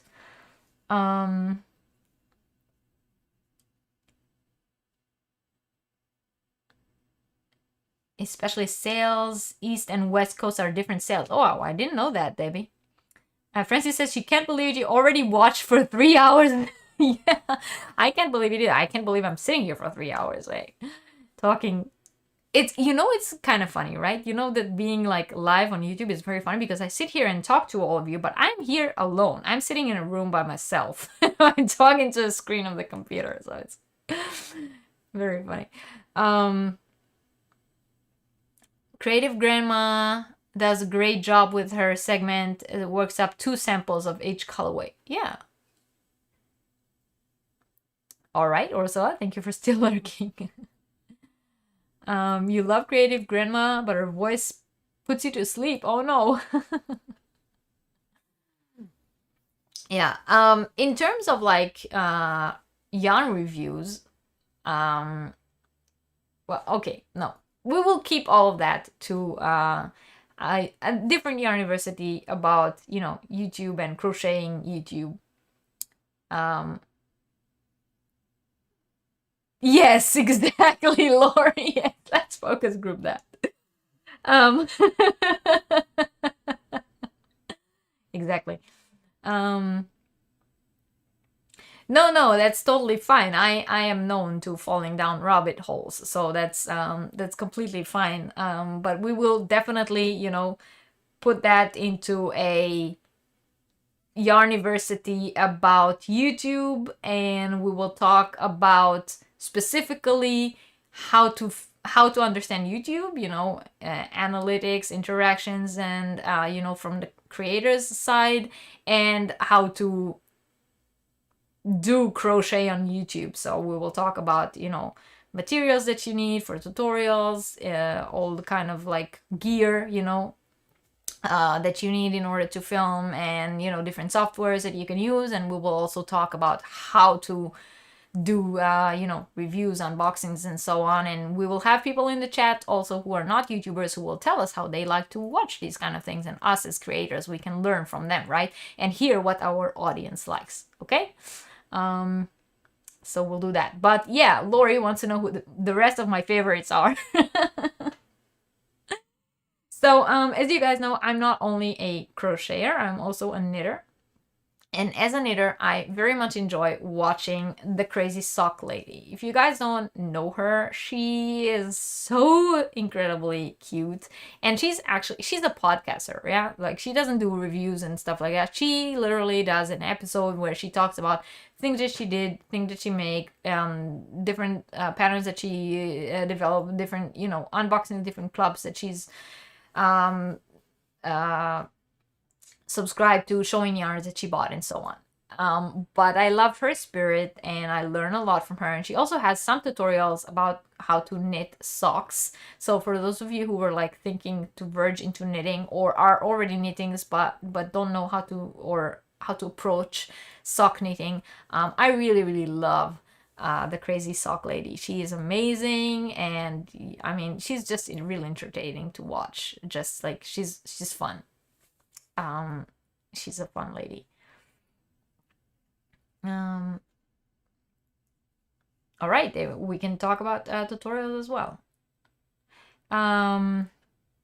So yeah, oh, you guys love the Crazy Sock Lady? Yeah, she is so cute. I love her. Yeah. And I really love watching, or I very much enjoy Karen from A Yarn Addict with Karen. Karen has been out there for a while now. I think she's like a year and a little. I think she started very close to the time I started.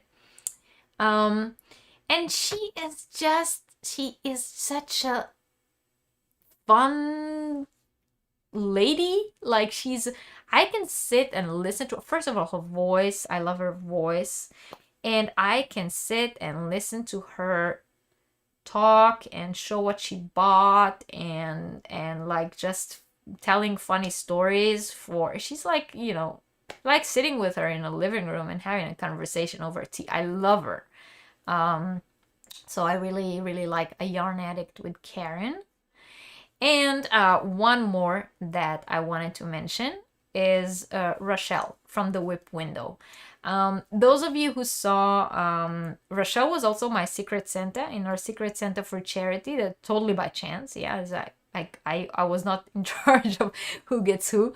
But she is one of my absolute favorite. I love watching her. She is very talented, and she is very well educated in yarn. And if we're talking about yarn reviews, especially if you're interested in ice yarn reviews, for Yarn at Play Crochet, please tell us your name so I can, you know, call you by name. She does wonderful yarn reviews of ice yarns, and she also does the you know, washing and drying and all of that. So if you were interested, you know, in this kind of stuff, she's good with that. She does a wonderful review of her monthly subscription of Yarny, which I haven't seen so many people get Yarny, and I really like the way she does it. She actually makes the project the pattern that comes in the box and shows you how it works up and how it is. She does a very thorough job, and she has a whole series about storybook blankets. So blankets, patterns that she made following different children's storybooks, so that you can, you know, gift a child the book and the blanket. And I love that. I think it's a genius idea. And in general, I really like her. So Rochelle from the Whip Window, if you don't follow her, you know, go check her out.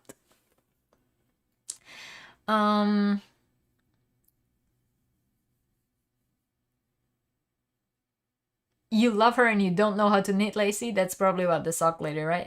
You want to knit crochet socks. During a series of interviews with men in the yarn community, I'd be quite grateful for suggestions for the room. For men you can interview in the future. Who did you already interview, David? You like yarn, yeah.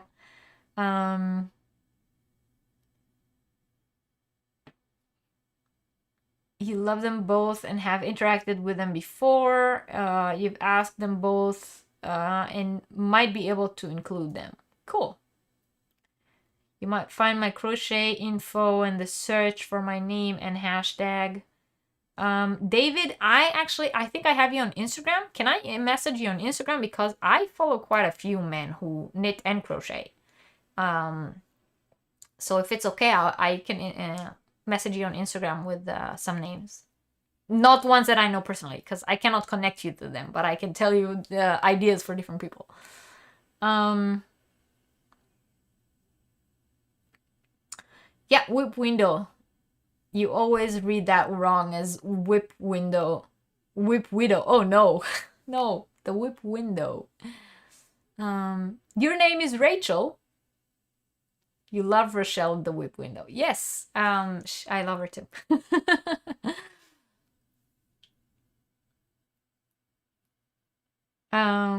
Yes, yarn is a second language. He's also good. I think it's him and his wife, right? Yeah, I have you on Instagram, David. I will message you probably tomorrow, because it's 9:20 here and I'm going to have dinner and then I'm going to sleep. Right, we've pretty much been here for almost 3.5 hours, which I think will be probably the longest Yarniversity that I've ever had. Probably because we fell down the YouTube rabbit hole and I can literally talk about YouTubes for hours. But I think that for today's subject, we pretty much covered everything we wanted to cover. And I hope that it was helpful for all of you. I'm going to, draw the winner from last week's Yarniversity, if that's okay with you guys. I asked you guys to tell me about different crochet items that you have spotted in movies which were not included in last week's list. So let's filter duplicate users and see. We have 17 comments. And I do remind you that the winning comment can only be a comment that answers the question. So if someone left a comment but did not answer the question that I asked, they will not be the winner and I'll have to draw another one. Once I do have the winner, I will tell you that is the winner, and that winner should contact me by email with their mailing address, full mailing address, don't forget the country, so that I can ship their prize to them. All right, so let's start and see who won from last week's Yarniversity. And we have Anvita, and she says, Mary Poppins peach crochet scarf when she came in to Mr. Banks for the first time for the position of the children's nanny. And that is actually a very good one, Anvita. I don't think I ever realized that her scarf was crochet.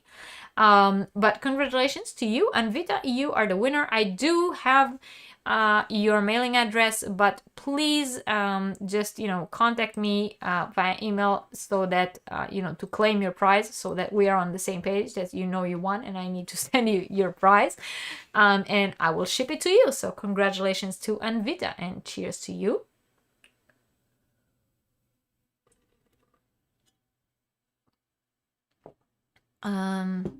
It's not his wife, it's his friend, maybe. Oh, okay, I don't know.